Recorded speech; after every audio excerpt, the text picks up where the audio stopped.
My super cultivation system 801 से 820।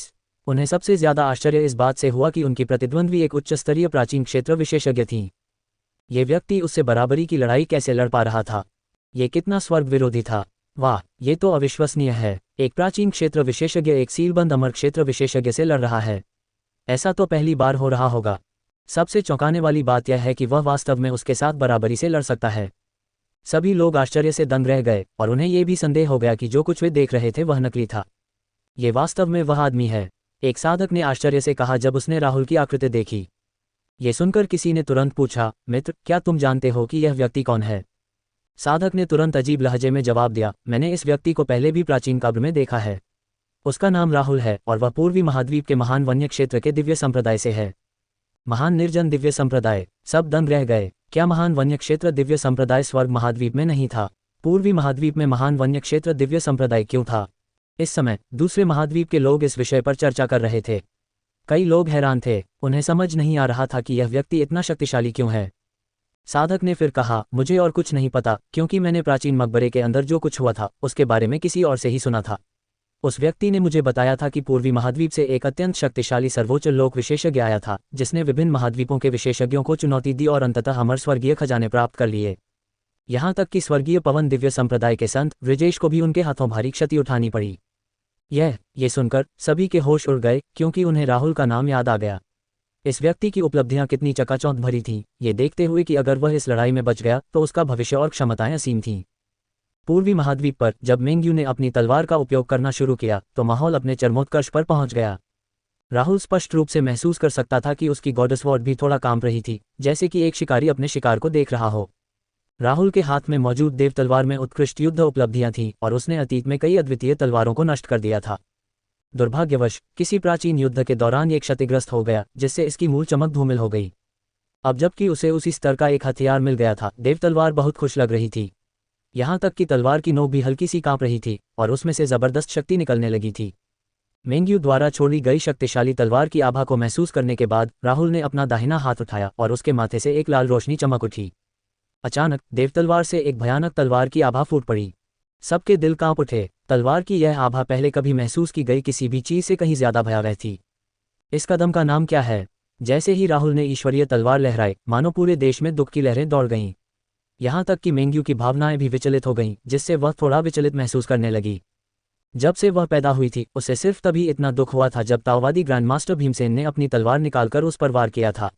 हालांकि राहुल की तलवार चाल ने उसे एक बार फिर उन भावनाओं का अनुभव कराया। ये कदम इतना अनोखा क्यों था? राहुल ने अपना सिर नीचे किया और जवाब देने से पहले एक पल के लिए सोचा। इस चाल को विदर एंड फ्लोरिश कहा जाता है। जब मैं तलवार दाव को समझने के लिए एकांत में साधना पर ध्यान केंद्रित कर रहा था तो मुझे अचानक प्रेरणा मिली और इस प्रकार इस तलवार चाल का जन्म हुआ। ये सुनकर मेंग्यू का शरीर कांप उठा और वह अचंभित हो गई। मुरझाना और फलना फूलना, इस नाम को सुनते ही उसे ऐसा लगा जैसे वो किसी सपने से जागी हो। इससे पता चलता था कि इस चाल में तलवार दाव की कितनी गहरी अंतर्दृष्टि निहित थी।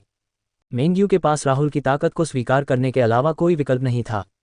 आप सचमुच बहुत शक्तिशाली हैं। प्राचीन काल से आप शायद तलवार दाव में इतनी महान प्रतिभा वाले एकमात्र साधक हैं। यदि आपको आगे बढ़ने की अनुमति दी जाए तो शायद निकट भविष्य में आप तलवार के तलवार दाव का उपयोग करके एक मोहरबंद अमर क्षेत्र विशेषज्ञ बन सकेंगे।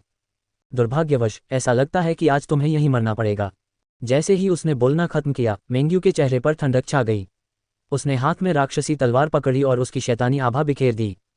पलक झपकते ही पूरा आकाश धूसर हो गया, क्योंकि उसने अपनी पूरी ताकत राहुल पर केंद्रित कर दी थी। पुची, इस केंद्रित आभा के प्रभाव में राहुल को तुरंत खून की उल्टी हो गई। आखिरकार वे वास्तव में एक प्रमुख साधना क्षेत्र द्वारा अलग किए गए थे। हालांकि यह उसे हराने के लिए पर्याप्त नहीं था। उसने बिना किसी हिचकिचाहट के एक गोली खा ली और तुरंत ठीक हो गया। इस समय राहुल की आंखें भी असामान्य रूप से ठंडी हो गई थीं। वह अच्छी तरह जानता था कि वह कितनी ताकत दिखा सकता है। उसके सामने खड़ी महान राक्षसी राहुल के सामने एक पर्वत शिखर की तरह खड़ी थी। उसकी क्षमताएं उसे इस पर्वत को चीर पाने में सक्षम बनाती हैं या नहीं, यह उसकी अगली तलवार चाल पर निर्भर करेगा। महान दानवी मेंग्यू, अच्छी तरह देखो कि मेरी तकनीक कितनी शक्तिशाली है। जैसे ही उसने बोलना समाप्त किया, राहुल की आकृति तुरंत गायब हो गई। जब वह फिर से प्रकट हुआ तो वह पहले से ही 10,000 मीटर ऊपर आकाश में था। ये चाल विदर एंड फ्लोरिश एक तलवार चाल थी जिसे राहुल ने तब बनाया था जब वह एकांत में था। उसने अपनी तलवार दाव अंतर्दृष्टि को फ्लोरा तलवार तकनीक के साथ संयोजित करके। उस क्षण पूरी दुनिया काली और सफ़ेद हो गई। इस नीरस दुनिया में अचानक एक मनमोहक लाल फूल प्रकट हुआ जो बेहद अजीब और भयानक लग रहा था। कुछ ही क्षणों बाद पूरी दुनिया हिंसक रूप से हिल गई, लेकिन लाल फूल अभी भी आकाश में स्थिर रूप से तैर रहा था। ऐसा भयावह दृश्य देखकर सबके चेहरे पीले पड़ गए। उन्हें समझ नहीं आ रहा था कि इसे किन शब्दों में बयां करें। लाल फूल ने तुरंत प्रकाश की किरणें छोड़ी जिसने पूरे पूर्वी महाद्वीप को ढक लिया। इस समय मेंग्यू को अचानक अपने दिल में उदासी की एक तीव्र भावना महसूस हुई। नहीं कर सकती। जैसे ही उसने खुद से बुदबुदाया, मेंग्यू ने खुद को जगाने के लिए खुद को 2 बार थप्पड़ भी मारे। हालांकि जब तक वह होश में आए, राहुल पहले से ही उसके सामने था, हाथ में भगवान की तलवार लिए हुए। तलवार की यह चाल राहुल का सबसे शक्तिशाली वार माना जा सकता है। ईश्वरीय तलवार आकाश में फैल गई, अंतरिक्ष को चीरती हुई। ये देखकर मेंग्यू का चेहरा ठंडा पड़ गया। वह तुरंत चिल्लाई, यहाँ से चले जाओ। आखिरी क्षण में उसने अपने हाथ में तलवार उठाए और एक सीलबंद अमर क्षेत्र विशेषज्ञ की पूरी शक्ति जारी की, राहुल के हमले के खिलाफ टकराया और चमकदार रोशनी जारी की जिसने सभी को अंधा कर दिया। जब प्रकाश लुप्त हो गया तो सभी ने राहुल को आकाश से गिरते देखा और निराश महसूस किया। अंत में हम फिर भी हार गए, दारा सिंह ने पीला चेहरा बनाते हुए कहा। शुरुआत में राहुल और मेंग्यू बराबरी पर थे, लेकिन जब उसने ये राक्षसी तलवार निकाली तो संतुलन मेंग्यू के पक्ष में हो गया। यद्यपि राहुल का इंद्रधनुषी वस्त्र भी बहुत शक्तिशाली था, फिर भी एक प्रमुख क्षेत्र के साधना स्तर के अंतर को पूरा करना इतना आसान नहीं था। मेंग्यू की राक्षसी तलवार ने राहुल की छाती को छेद दिया और दृश्य शांत हो गया। यहाँ तक कि अवरोध के दूसरी ओर खड़े विशेषज्ञों के समूह ने भी उसी समय अपनी चुप्पी बनाए रखी। काफी देर बाद आखिरकार कोई बोला, चींटी हाथी को कैसे गिरा सकती है? उसने तो खुद को बहुत ज्यादा समझ लिया था।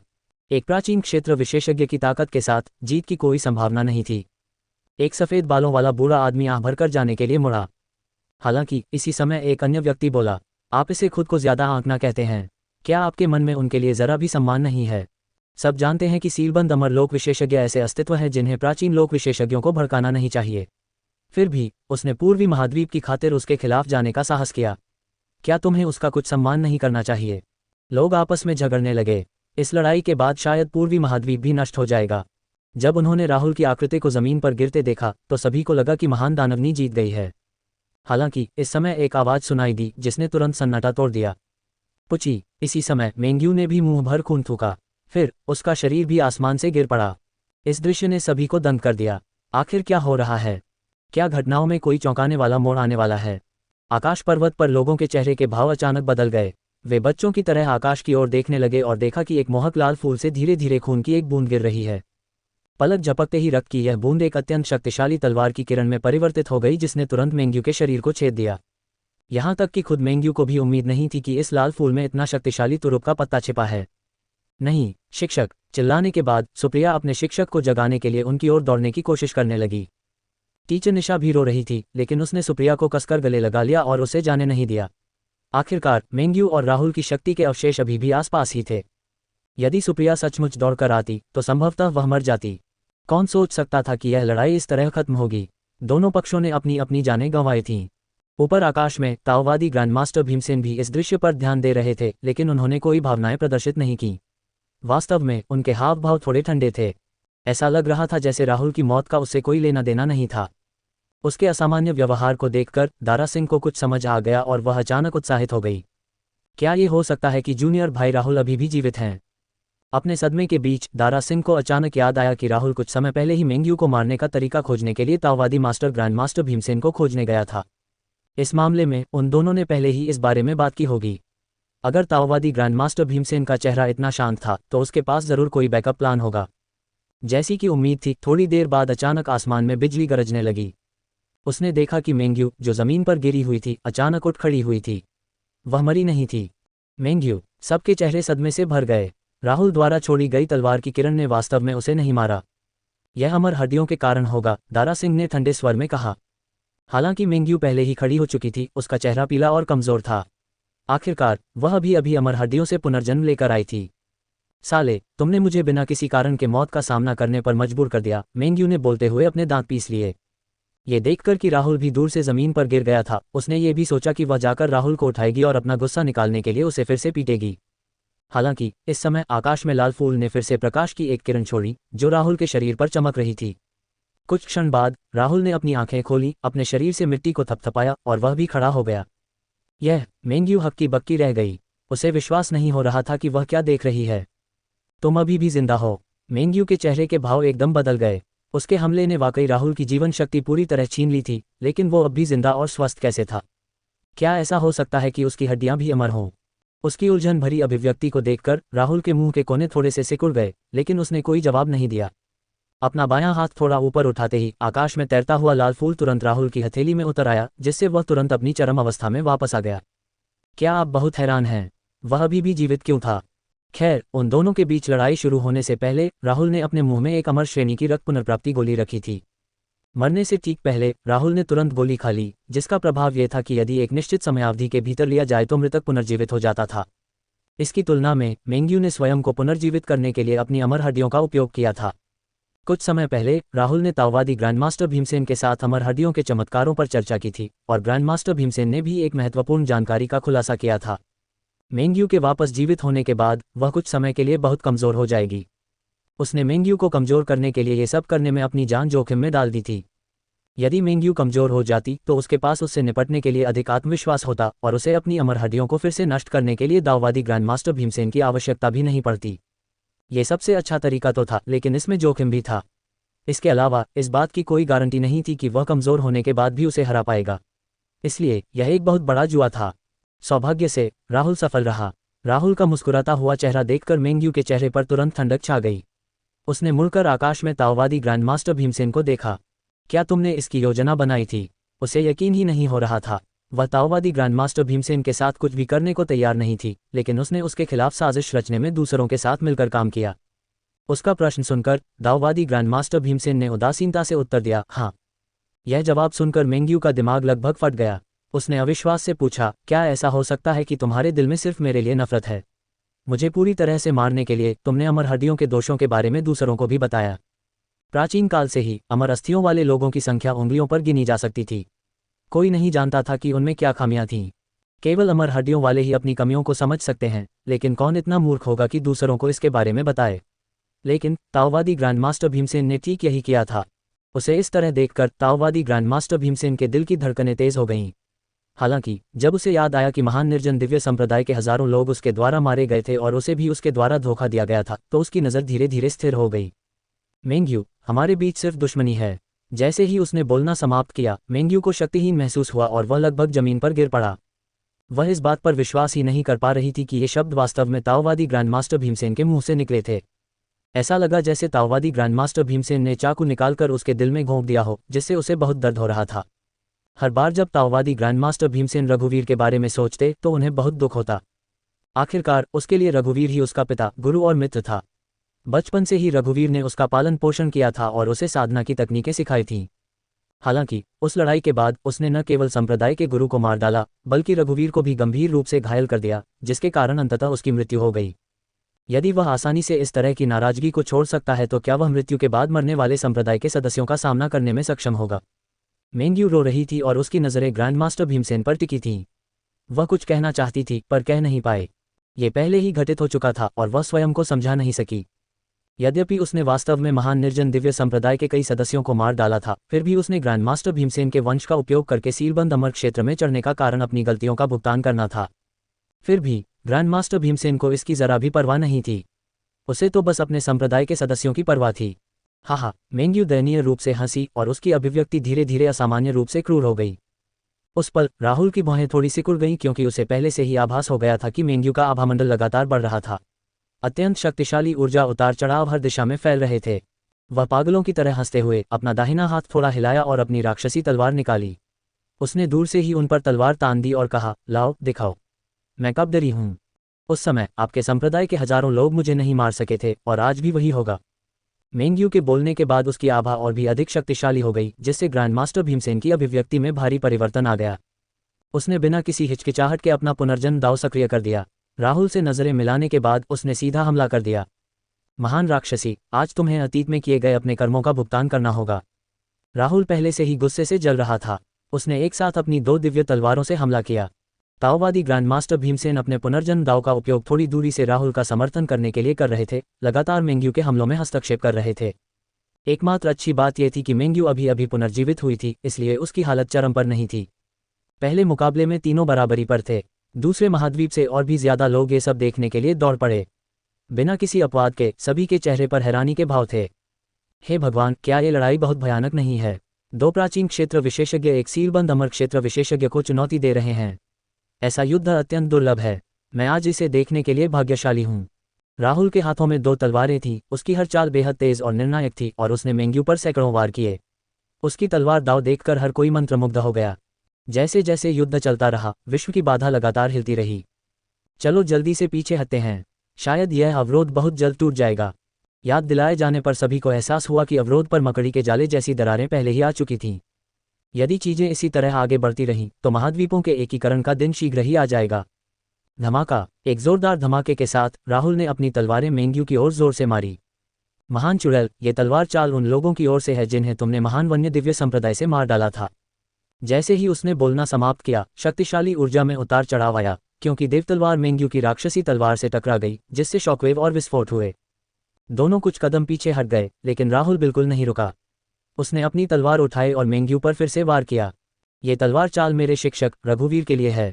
जैसे ही उसने बोलना समाप्त किया, राहुल ने अपनी फ्लोरा तलवार तकनीक का इस्तेमाल किया और अपनी पूरी ताकत से हमला किया।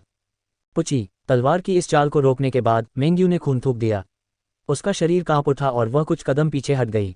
राहुल ने उसका पीछा किया और अंतहीन बिजली तकनीक का इस्तेमाल किया, जिससे काले बादल इकट्ठा हो गए और आकाश में गड़गड़ाहट होने लगी। ये तलवार चाल उन लोगों के लिए है जिन्हें आपने इस दुनिया में मार डाला है। मर जाओ! ये ठंडे स्वर में कहने के बाद राहुल तुरंत 10,000 मीटर ऊपर आसमान में उड़ गया। उसने दोनों हाथों से गॉड स्वॉर्ड पकड़ लिया और एक अजेय वार किया। इस समय मेंग्यू का चेहरा पीला और शक्तिहीन था। वह बस राहुल को घूर रही थी और हमले को रोक रही थी। एक और विस्फोट के बाद मेंग्यू ने कुछ घूंट खून थूका और भी अधिक स्तब्ध हो गया। किसी ने भी यह उम्मीद नहीं की थी कि राहुल, जो उससे नीचे एक प्रमुख साधना क्षेत्र में थी, उसे इस हद तक धकेल सकती है। हे भगवान, ये सचमुच बहुत चौंकाने वाला है। ये मुकाबला वाकई मेरी जिंदगी का सबसे रोमांचक मुकाबला है। मेरे हाथों में खुजली हो रही है। मैं किसी से मुकाबला करना चाहता हूँ। इस व्यक्ति की क्षमता अकल्पनीय है। हमारे महाद्वीप में भी ऐसे प्रतिभाशाली लोग बहुत कम हैं जिनकी तुलना की जा सके। इसके बाद यह व्यक्ति शीघ्र ही मुहरबंद अमरलोक में पहुंच जाएगा। हर कोई प्रशंसा से आहें भर रहा था। राहुल अब दूसरे महाद्वीप में भी प्रसिद्ध हो गया था। मेंग्यू पहले से ही शर्मिंदगी से गुस्से में थी क्योंकि उसने राहुल को उस पर लगातार हमला करते देखा था। उसने आज तक ऐसा अपमान कभी नहीं झेला था। उसने कसम खाई कि राहुल और खुद आज उनमें से सिर्फ एक ही जिंदा बचेगा। इस दुनिया में वह अपने से अधिक शक्तिशाली किसी को अस्तित्व में नहीं आने देगी।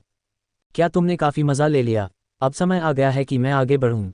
ये कहने के बाद मेंग्यू ने तुरंत अपनी आध्यात्मिक शक्ति जुटाई और हमला करने के लिए तैयार हो गई।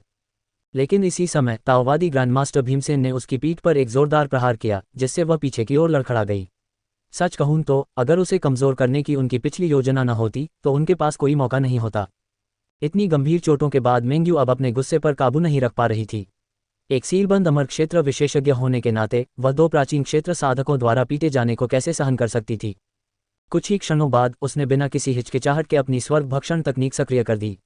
पूरी दुनिया तुरंत अंधकार में हो गई। अरे नहीं, उसने तो स्वर्ग भक्षण तकनीक का इस्तेमाल किया था। भागो! स्पष्टतः ताओवादी ग्रैंडमास्टर भीमसेन समझ गए थे कि यह साधना तकनीक कितनी शक्तिशाली थी, इसलिए उन्होंने तुरंत राहुल को चेतावनी दी। इस अजीबोगरीब तकनीक के सक्रिय होने के बाद वे दोनों मानो जम गए थे। वे गतिहीन थे और यहाँ तक कि अपने शरीर का खून भी वाष्पित होता हुआ महसूस कर सकते थे। ये देखकर राहुल के हाव भाव अचानक बदल गए और उसने कहा, स्वर्ग भक्षण तकनीक बहुत शक्तिशाली है। भले ही वह कमजोर अवस्था में है, फिर भी हम उसका विरोध नहीं कर सकते। परिणाम बदलना अभी भी मुश्किल है। आखिरकार एक सीलबंद अमर क्षेत्र विशेषज्ञ अलग होता है। 2 प्राचीन क्षेत्र विशेषज्ञ उसे कैसे हरा सकते हैं? हालांकि अंतर छोटा लगता है, लेकिन दोनों क्षेत्रों के बीच एक अपूरणीय अंतर है। मैं उनकी तारीफ किए बिना नहीं रह सकता कि वे उसे इस हद तक मजबूर कर पाए, लेकिन इससे क्या? नतीजा तो नहीं बदलेगा। लोग बहुत अफसोस महसूस करते हुए उत्साहपूर्वक चर्चा कर रहे थे। बैरियर के दूसरी तरफ एक युवक भी राहुल की लड़ाई पर ध्यान दे रहा था। उसे इस तरह पीछे धकेला जाता देख वह खुशी से उछल पड़ा। हाँ राहुल, मुझे यकीन है कि तुमने इस दिन की उम्मीद नहीं की होगी। तुम्हें बस जल्दी से मर जाना चाहिए। तुम्हें ऐश्वर्या की चिंता करने की जरूरत नहीं है। मैं उसका पूरा ध्यान रखूंगा। ये व्यक्ति स्वाभाविक रूप से ऐश्वर्या का वफादार अनुयायी ओ यूनहाई था। अब भी वह ऐश्वर्या का पीछा कर रहा था और अभी भी हार मानने को तैयार नहीं था। इस समय वे दोनों खतरे में थे और उनकी जीवन शक्ति तेजी से कम हो रही थी। ये शक्तिशाली साधना तकनीक दुश्मन की रक्त ऊर्जा को निगल सकती थी और दुश्मन की ताकत पर कब्जा कर सकती थी। अभी कुछ ही सेकंड बीते थे, लेकिन राहुल को पहले ही एहसास हो गया था कि उसकी आधी से ज्यादा ताकत मेंग्यू द्वारा सोख ली गई थी। यदि यह स्थिति जारी रही तो वह और ताओवादी ग्रैंडमास्टर भीमसेन निश्चित रूप से मर जाएंगे। धिक्कार है। स्वर्ग भक्षण तकनीक बहुत शक्तिशाली है। मुझे डर है कि छोटे भाई राहुल और मार्शल अंकल ग्रैंडमास्टर भीमसेन ज्यादा देर तक इसका विरोध नहीं कर पाएंगे, दारा सिंह ने चिंतित होकर कहा। आखिरकार 100 साल पहले इस तकनीक का अनुभव करने के बाद उसे इसकी गहरी समझ हो गई थी। आखिरकार मेंग्यू ने हजारों लोगों की जीवन शक्ति को बलपूर्वक अवशोषित करने के लिए इस तकनीक पर भरोसा किया था। 100 साल पहले हुए उस महान युद्ध के कारण ही उसकी स्वर्ग भक्षण तकनीक को दुनिया की सबसे क्रूर तकनीक कहा गया। वरिष्ठ भाई, क्या हमें जाकर उनकी मदद करनी चाहिए? कम से कम इससे उन्हें स्वर्ग भक्षण तकनीक के बंधनों से मुक्त होने में मदद मिलेगी, टीचर निशा ने चिंतित होकर कहा। राहुल के लड़ने के बाद वह लगातार तनाव में थी और बहुत थकी हुई लग रही थी। ये सुनकर दारा सिंह ने हाथ हिलाया और कहा, बिल्कुल नहीं। शायद आप में से किसी को भी नहीं पता कि स्वर्ग भक्षण तकनीक कितनी शक्तिशाली है। अगर आप इस तकनीक की अवशोषण सीमा में कदम रखते हैं तो कुछ ही पलों में आप पूरी तरह सूख जाएंगे।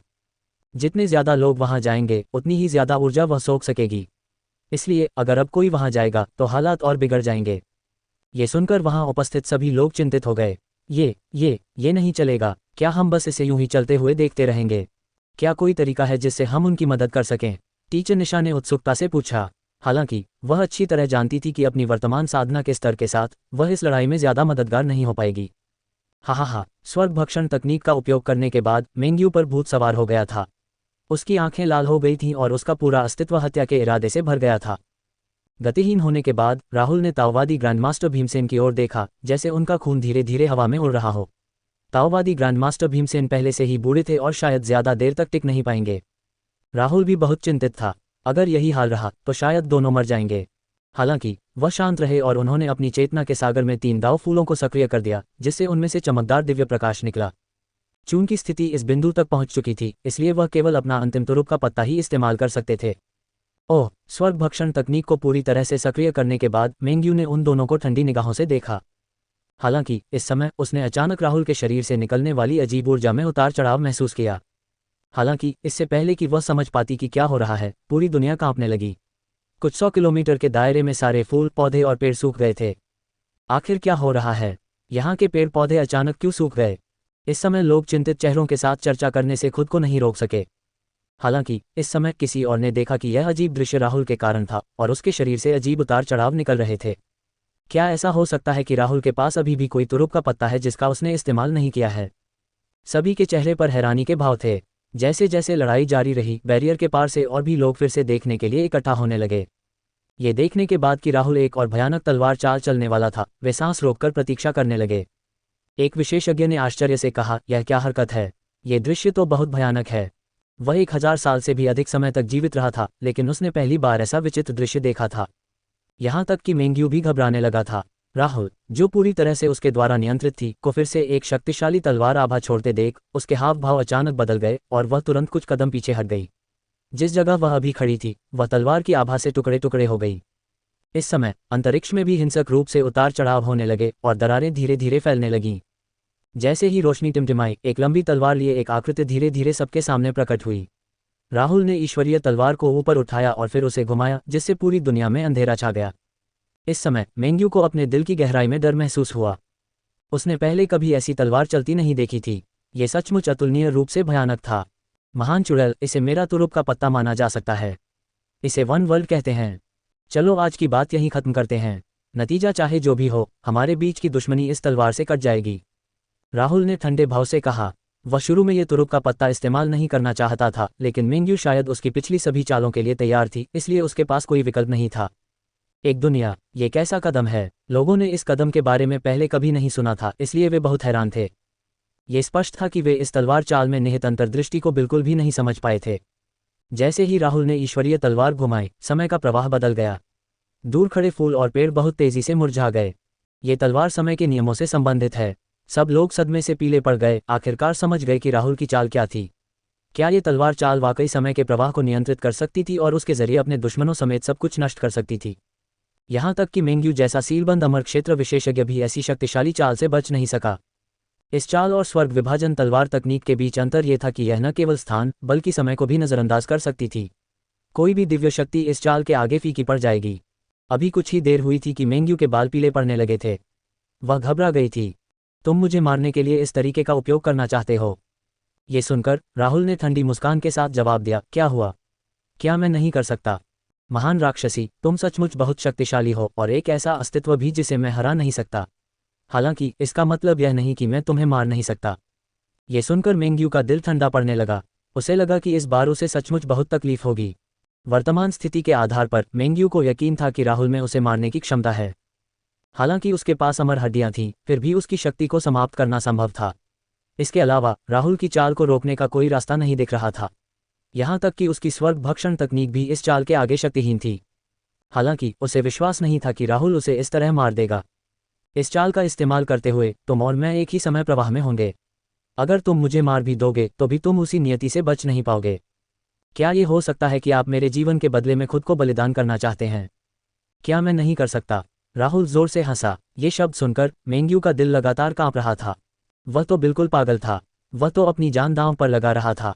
अरे तुम पागल हो, मेंग्यू ने शाप दिया। उसकी सबसे बड़ी इच्छा अभी पूरी नहीं हुई थी तो वह अब कैसे मर सकती है? अगर राहुल मरना चाहता था तो उसे अकेले ही मर जाना चाहिए था। वह उसके साथ पाताल लोक नहीं जाना चाहती थी। घबराई हुई मेंग्यू ने छूटने की पूरी कोशिश की। हालांकि समय के नियमों के सामने उसने जो कुछ भी किया वह बेकार था। यद्यपि उसे केवल एक पतली सी बाधा ने रोका था, लेकिन इसी बाधा के कारण उसका बच निकलना असंभव हो गया था। अपनी जीवन शक्ति को अत्यंत तीव्र गति से लुप्त होते हुए महसूस करते हुए मेंग्यू और भी अधिक घबरा गई। भाड़ में जाओ, ये समझकर कि वह आज़ाद नहीं हो सकती, मेंग्यू ने अपना फैसला किया। कम से कम मरने से पहले उसे राहुल को अपने साथ नीचे घसीटना था। इसके अलावा केवल राहुल को मारकर ही वह इस स्थान में समय के नियमों के बंधनों से बच सकता था। पलक झपकते ही मेंग्यू ने अपनी राक्षसी तलवार पकड़ ली और राहुल पर वार करने की कोशिश की। हालांकि इसी समय राहुल, जिसकी आंखें बंद थीं, ने अचानक अपनी आंखें खोल दीं। दो तलवारें अविश्वसनीय गति से मेंग्यू की ओर बढ़ीं। और भी राहुल ने चुपके से अपनी ताकत जुटाई और अपनी तलवार घुमाकर उसकी राक्षसी तलवार को पीछे धकेल दिया। ऐसा करते ही वह आगे बढ़ा और अपनी तलवार मेंग्यू के शरीर में घुसा दी। इस क्षण राहुल की जीवन शक्ति समाप्त हो गई। मेंग्यू उन्माद से चिल्लाए। राहुल के अभी अभी के कदम ने उसकी सारी जीवन शक्ति भी छीन ली थी। सबसे महत्वपूर्ण बात यह है कि इसने वास्तव में उसकी अमर हड्डियों को अलग कर दिया था। ये तुम हो? मेंग्यू ने ग्रैंडमास्टर भीमसेन की ओर देखा। उसे विश्वास नहीं हो रहा था कि ग्रैंडमास्टर भीमसेन राहुल को इस बारे में बताएगा। हालांकि केवल ग्रैंडमास्टर भीमसेन ही जानता था कि उसकी अमर हड्डियां कहाँ छिपी हैं। उसके शरीर में अमर हड्डियां जिस स्थान पर छिपी थीं, वह लगातार बदल सकती थी, इसलिए भले ही राहुल की आध्यात्मिक भावना राक्षसी थी, वह उनका पता नहीं लगा सका। हालांकि राहुल ने जो तलवार चलाई थी उसने अभी भी उसकी अमर हड्डियों पर सटीक वार किया। कारण ये था कि जब राहुल ने तलवार का प्रयोग किया तो ताओवादी ग्रैंडमास्टर भीमसेन ने भी अपनी शक्ति सक्रिय कर दी थी, जिससे मेंग्यू के शरीर की अमर हड्डियां प्रकट हो गईं। इससे राहुल अपने इच्छित लक्ष्य पर सटीक प्रहार कर सका। इस क्षण पूरी दुनिया एक बार फिर रोशनी से जगमगा उठी। सबने एक साथ ऊपर देखा और दो और लोगों को आसमान से गिरते देखा। क्या इसका परिणाम फिर से वही हो सकता है? ये दृश्य उनके लिए बिल्कुल भी अपरिचित नहीं था, बल्कि अलग भी था। आखिरकार वे राहुल की आभा को बिल्कुल भी महसूस नहीं कर पा रहे थे। ये स्पष्ट था कि वे दोनों इस समय सचमुच मर चुके थे। इस समय सुप्रिया चुपचाप रो रही थी, बड़ी मुश्किल से अपनी चीखें रोक पा रही थी। उसे सचमुच एहसास हो गया था कि उसकी शिक्षिका शायद अब कभी उसके पास नहीं आएगी। अब से उसे क्लाउड स्काई पीक की जिम्मेदारी लेनी थी और अपनी दो छोटी बहनों की देखभाल करनी थी। इस समय सुप्रिया को ऐसा लगा जैसे उसने अपनी सारी ताकत खो दी है और वह लंगड़ाकर जमीन पर गिर पड़ी। पहली बहन सुप्रिया का असहाय रूप देखकर खुशी भी रो पड़ा और सुप्रिया को कसकर गले लगा लिया। आज की लड़ाई के बाद क्लाउड स्काई पीक का सहारा स्तंभ चला गया। वे दोनों बहुत दुखी थे। शुक्र है कि निधि अभी भी बेहोश थी और उसे पता नहीं था कि उसकी शिक्षिका मर चुकी है, वरना वह फिर से पागल हो जाती। इस समय ताओवादी ग्रैंडमास्टर भीमसेन को धीरे धीरे होश आया और उन्होंने खुद से कहा, क्या सब कुछ ठीक हो गया है? आसमान से गिरते हुए दो लोगों को देखकर ताओवादी ग्रैंडमास्टर भीमसेन अब और नहीं रुक सका और तुरंत जमीन पर उतर गया। 100 साल से भी अधिक समय से चली आ रही यह नफरत आखिरकार इस क्षण समाप्त हो गई। लंबे समय के बाद ग्रैंडमास्टर भीमसेन अंततः खड़ा हुआ और मेंग्यू के पास गया। ये देखकर कि उसका शरीर ठंडा पड़ गया है, उसका हृदय अवर्णनीय भावनाओं से भर गया। ये दृश्य परिचित है, लगभग वैसा ही जैसा तब था, लेकिन इस बार ग्रैंडमास्टर भीमसेन पीछे नहीं हटा। उसने अपने शरीर की सारी आध्यात्मिक शक्ति जुटाई और अपनी छाती पर थपथपाया। पुची! ग्रैंडमास्टर भीमसेन ने तुरंत मुंह भर खून थूक दिया, जिससे सभी डर के मारे पीले पड़ गए। ये देखकर दारा सिंह की अभिव्यक्ति में भारी परिवर्तन आया और वह दाओवादी ग्रैंडमास्टर भीमसेन की ओर बढ़ा। ग्रैंडमास्टर भीमसेन की आभा भड़क उठी, जिसने उसे तुरंत पीछे हटने पर मजबूर कर दिया। मेरे पास मत आओ, ग्रैंडमास्टर भीमसेन ने उदास होकर कहा। वह अब ऐसे दिन नहीं जीना चाहता था। इतने सालों में वह हर दिन एक बुरे सपने में जी रहा था। आज से यह माना जा सकता है कि उसने अपना पाप छुड़ा लिया है और वह अपने पूर्व भाइयों के साथ पुनः मिल सकता है। कुछ ही देर बाद ग्रैंडमास्टर भीमसेन ने एक मैनुअल निकाला। उसमें पुनर्जन्म के ताव के बारे में वर्षों से अर्जित सारी जानकारी थी। उसने उसे यूं ही दारा सिंह की ओर उछाल दिया। इस पुस्तिका को संभाल कर रखो। जब तुम पुनर्जन्म के ताव को सही मायने में समझ लो तो रेगिस्तानी इलाके में जाओ और वहां मरे हुए महान निर्जन दिव्य संप्रदाय के शिष्यों को पुनर्जन्म में भेजो। जैसे ही उसने बोलना समाप्त किया, ग्रैंडमास्टर भीमसेन ने बिना किसी हिचकिचाहट के अपनी अमर हड्डियां खोद निकालीं। फिर उसने मेंग्यू के शरीर से अमर हड्डियां खोदकर उन्हें तुरंत नष्ट कर दिया। विशाल ऊर्जा का प्रवाह हुआ। मत करो। महान वन्य दिव्य संप्रदाय के सभी लोग पागलों की तरह चिल्ला रहे थे। वे ऐसा दृश्य नहीं देखना चाहते थे। उन्होंने कभी उम्मीद नहीं की थी कि ग्रैंडमास्टर भीमसेन मेंग्यू को पुनर्जीवित होने से रोकने के लिए एक ही समय में दोनों अमर हड्डियों को नष्ट कर देगा। अब से पूर्वी महाद्वीप पर अमर अस्थियां मौजूद नहीं रहेंगी। वे केवल इतिहास के अभिलेखों में ही दिखाई देंगी। तभी दाववादी ग्रैंडमास्टर भीमसेन जमीन पर गिर पड़े। उसने उस नाजुक शरीर को अपनी बाहों में भर लिया और चिर निद्रा में सो गया। उन दोनों के बीच की सारी शिकायतें उनकी मृत्यु के साथ ही समाप्त हो गईं। इस लड़ाई में दो शीर्ष स्तर के प्राचीन क्षेत्र विशेषज्ञ एक शक्तिशाली सीलबंद अमर क्षेत्र विशेषज्ञ को मारने के लिए गिर गए थे। यद्यपि महान वन्य दिव्य संप्रदाय जीत गया था, लेकिन उन्हें जो कीमत चुकानी पड़ी वह बहुत बड़ी थी। जैसे ही सब लोग दुख और आक्रोश से भर गए, अचानक आकाश से चकाचौंध भरी रोशनी फूट पड़ी। कुछ ही क्षणों बाद 3 दाव फूल प्रकट हुए और आकाश में चुपचाप तैरने लगे। आखिर क्या हो रहा है? हर कोई उलझन में था। यह आभामंडल बहुत डरावना है। क्या कोई और विशेषज्ञ यहाँ आ रहा है? भीड़ में भगदड़ मच गई। इस भीषण युद्ध में भाग लेने के बाद महान वन्य क्षेत्र के दिव्य संप्रदाय के 2 प्राचीन क्षेत्र विशेषज्ञ दोनों ही मारे गए। यदि उस स्तर का कोई शत्रु पुनः प्रकट हो तो उन्हें उससे कैसे निपटना चाहिए? घबराई हुई चीखों के बीच 3 दाव फूलों ने फिर से तीव्र प्रकाश छोड़ा। जब प्रकाश विलुप्त हुआ तो आकाश में धीरे धीरे एक आकृति घनीभूत हुई। गुरुजी, ये व्यक्ति उनके लिए कोई अजनबी नहीं था और सुप्रिया तुरंत उत्साह से चिल्लाए। हालांकि उसकी आंखों से अभी भी आंसू टपक रहे थे, लेकिन अब वे उत्साह के आंसू थे। उसके शिक्षक अभी भी जीवित और स्वस्थ थे। उन्होंने उन्हें छोड़ा नहीं था। क्या वह अभी भी इस तरह से जीवित हो सकता है? जयवीर, जो पहले तो रो ही रहा था, ने अविश्वास से तुरंत अपना काम रोक दिया। हालांकि वह खुश था, पर उसे धोखा भी महसूस हुआ। तो फिर उन्होंने ये चमत्कार कैसे किया? 2 बार जिंदगी और मौत के संकट से गुजरने के बाद भी वह जिंदा और स्वस्थ था। क्या ऐसा हो सकता है कि राहुल की हड्डियां भी अमर थीं? क्या ये बहुत बढ़िया नहीं है? हमारे मार्शल अंकल अभी भी जीवित हैं। हम जीत गए। महान वन्य दिव्य संप्रदाय जीत गया। जब उन्होंने राहुल को पुनः प्रकट होते देखा तो स्काई माउंटेन पर संप्रदाय के सभी शिष्यों ने खुशी मनाई और चिल्लाए। महान वन्य दिव्य संप्रदाय के शिष्यों के रूप में वे सभी सम्मान की भावना महसूस करते थे। दुनिया को खत्म करने वाली इस आपदा के बीच बचने की संभावना बहुत कम थी। फिर भी महान वन्य क्षेत्र के दिव्य संप्रदाय ने बहादुरी से डटकर मुकाबला किया और लोगों को जीवित रहने में मदद की। इस समय राहुल अभी भी आकाश में तैर रहा था। उसने अपनी 2 दिव्य तलवारें लहराईं। उसके शरीर की शक्ति नियंत्रण से बाहर होने वाली थी, इसलिए राहुल को खुद को टूटने से बचाने के लिए अपनी पूरी ताकत लगानी पड़ी। उसकी जबरदस्त शक्ति के कारण अंतरिक्ष में उतार चढ़ाव आ रहे थे। ये जूनियर भाई राहुल क्या कर रहे हैं? ये स्थिति देखकर सभी लोग असमंजस में थे। उन्हें समझ नहीं आ रहा था कि क्या हो रहा है और सभी डरे हुए थे कि कहीं फिर से कुछ ना हो जाए। राहुल अभी भी गर्व से आसमान में खड़ा था। उसके 3 दाव फूल उसके सिर के ऊपर तैर रहे थे और चमकदार रोशनी छोड़ रहे थे। इस समय राहुल केवल अपने शरीर में हिंसक आध्यात्मिक शक्ति को मुक्त कर सकता था, इसे जमीन में इंजेक्ट कर सकता था ताकि पहले मुरझाए हुए फूलों और पेड़ों को बहाल किया जा सके। क्या ये हो सकता है कि जूनियर भाई राहुल आगे बढ़ने वाले हैं? दारा सिंह ने अचानक ये कहा। उसका चेहरा सदमे से भरा हुआ था। यह वह सीलबंद अमर क्षेत्र तक पहुंचने वाला है। जयवीर को भी इस समय कुछ गड़बड़ का एहसास हुआ। उसका मुंह आश्चर्य से खुला का खुला रह गया और उसके दिल में सदमे की लहरें दौड़ गईं। यदि राहुल सफलतापूर्वक इसमें सफल हो जाता तो वह अपने नश्वर शरीर को त्याग देता और एक सच्चा अमर बन जाता, एक ऐसा अमर जिसे दुनिया के नियमों द्वारा मान्यता प्राप्त होती। किसने उम्मीद की होगी कि राहुल को लड़ाई से इतना फायदा होगा कि वह आगे बढ़ने वाला था। हर कोई हैरान था। राहुल की उम्र कितनी थी? इतनी कम उम्र में क्या वह सचमुच सीलबंद अमर लोक में प्रवेश करने वाला था? इस समय एक गड़गड़ाहट सुनाई दी जब राहुल ने आकाश में ईश्वर की तलवार घुमाई, जिससे अंतरिक्ष 2 भागों में बंट गया। हे भगवान, क्या वह अब अपनी तलवार दाव को सिद्ध करने और पूरा करने की कोशिश कर रहा है? स्वर्गीय क्षेत्र में सभी के चेहरे के भाव अचानक बदल गए। कोई भी विश्वास नहीं कर पा रहा था कि वे क्या देख रहे हैं। राहुल का शरीर कांप उठा और तुरंत एक राजसी धार्मिक आभा निकली, जिससे हर कोई एक बार फिर स्तब्ध हो गया। ये शक्ति, पुण्य शक्ति! क्या ऐसा हो सकता है कि राहुल 2 दाव को सिद्ध और पूरा करना चाहता था? हे भगवान, क्या उसके कुछ पेंच ढीले हैं? वो सच में बहुत पागल है। अगर उसे अपनी जान भी जोखिम में डालनी पड़े तो भी ऐसा करने की कोई जरूरत नहीं थी, है ना? जो लोग संसार की बाधा के पार से देख रहे थे और प्राचीन क्षेत्र के शिखर पर पहुंच चुके थे, वे जानते थे कि अपने दाव को सिद्ध करना और पूरा करना कितना कठिन कार्य है। फिर भी यह पागल व्यक्ति 2 दाव के साथ ऐसा करने का प्रयास कर रहा था। वे सभी बहुत हैरान थे। क्या वह अपनी क्षमता से अधिक काम नहीं ले रहा था? मुझे सच में समझ नहीं आ रहा कि उसे होशियार कहूं या बेवकूफ़। दो दाव के सहारे बंद अमर लोक में घुसने की कोशिश करना तो बस एक मूर्खता का सपना है। मैं ये देखने के लिए उत्सुक हूं कि वह कैसे असफल होता है, एक उच्च स्तरीय प्राचीन क्षेत्र ने दृश्य को घूरते हुए ठंडे स्वर में कहा। उसे विश्वास नहीं हो रहा था कि राहुल इतना चौंकाने वाला कारनामा कर सकता है। इस समय एक और गड़गड़ाहट सुनाई दी और राहुल के सिर के ऊपर आखिरी दाव फूल खिलने लगा। राहुल के सिर के ऊपर 3 दाव फूलों को देखकर आखिरकार सभी समझ गए कि वह इस समय क्या करने की कोशिश कर रहा था।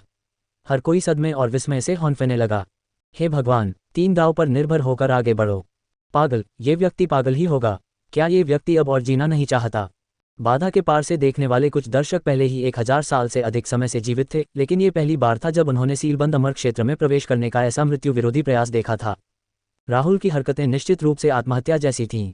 हालांकि अगर वह 3 दाव एक साथ पूरे कर लेता तो वह निश्चित रूप से इस दुनिया का नंबर 1 विशेषज्ञ बन जाता।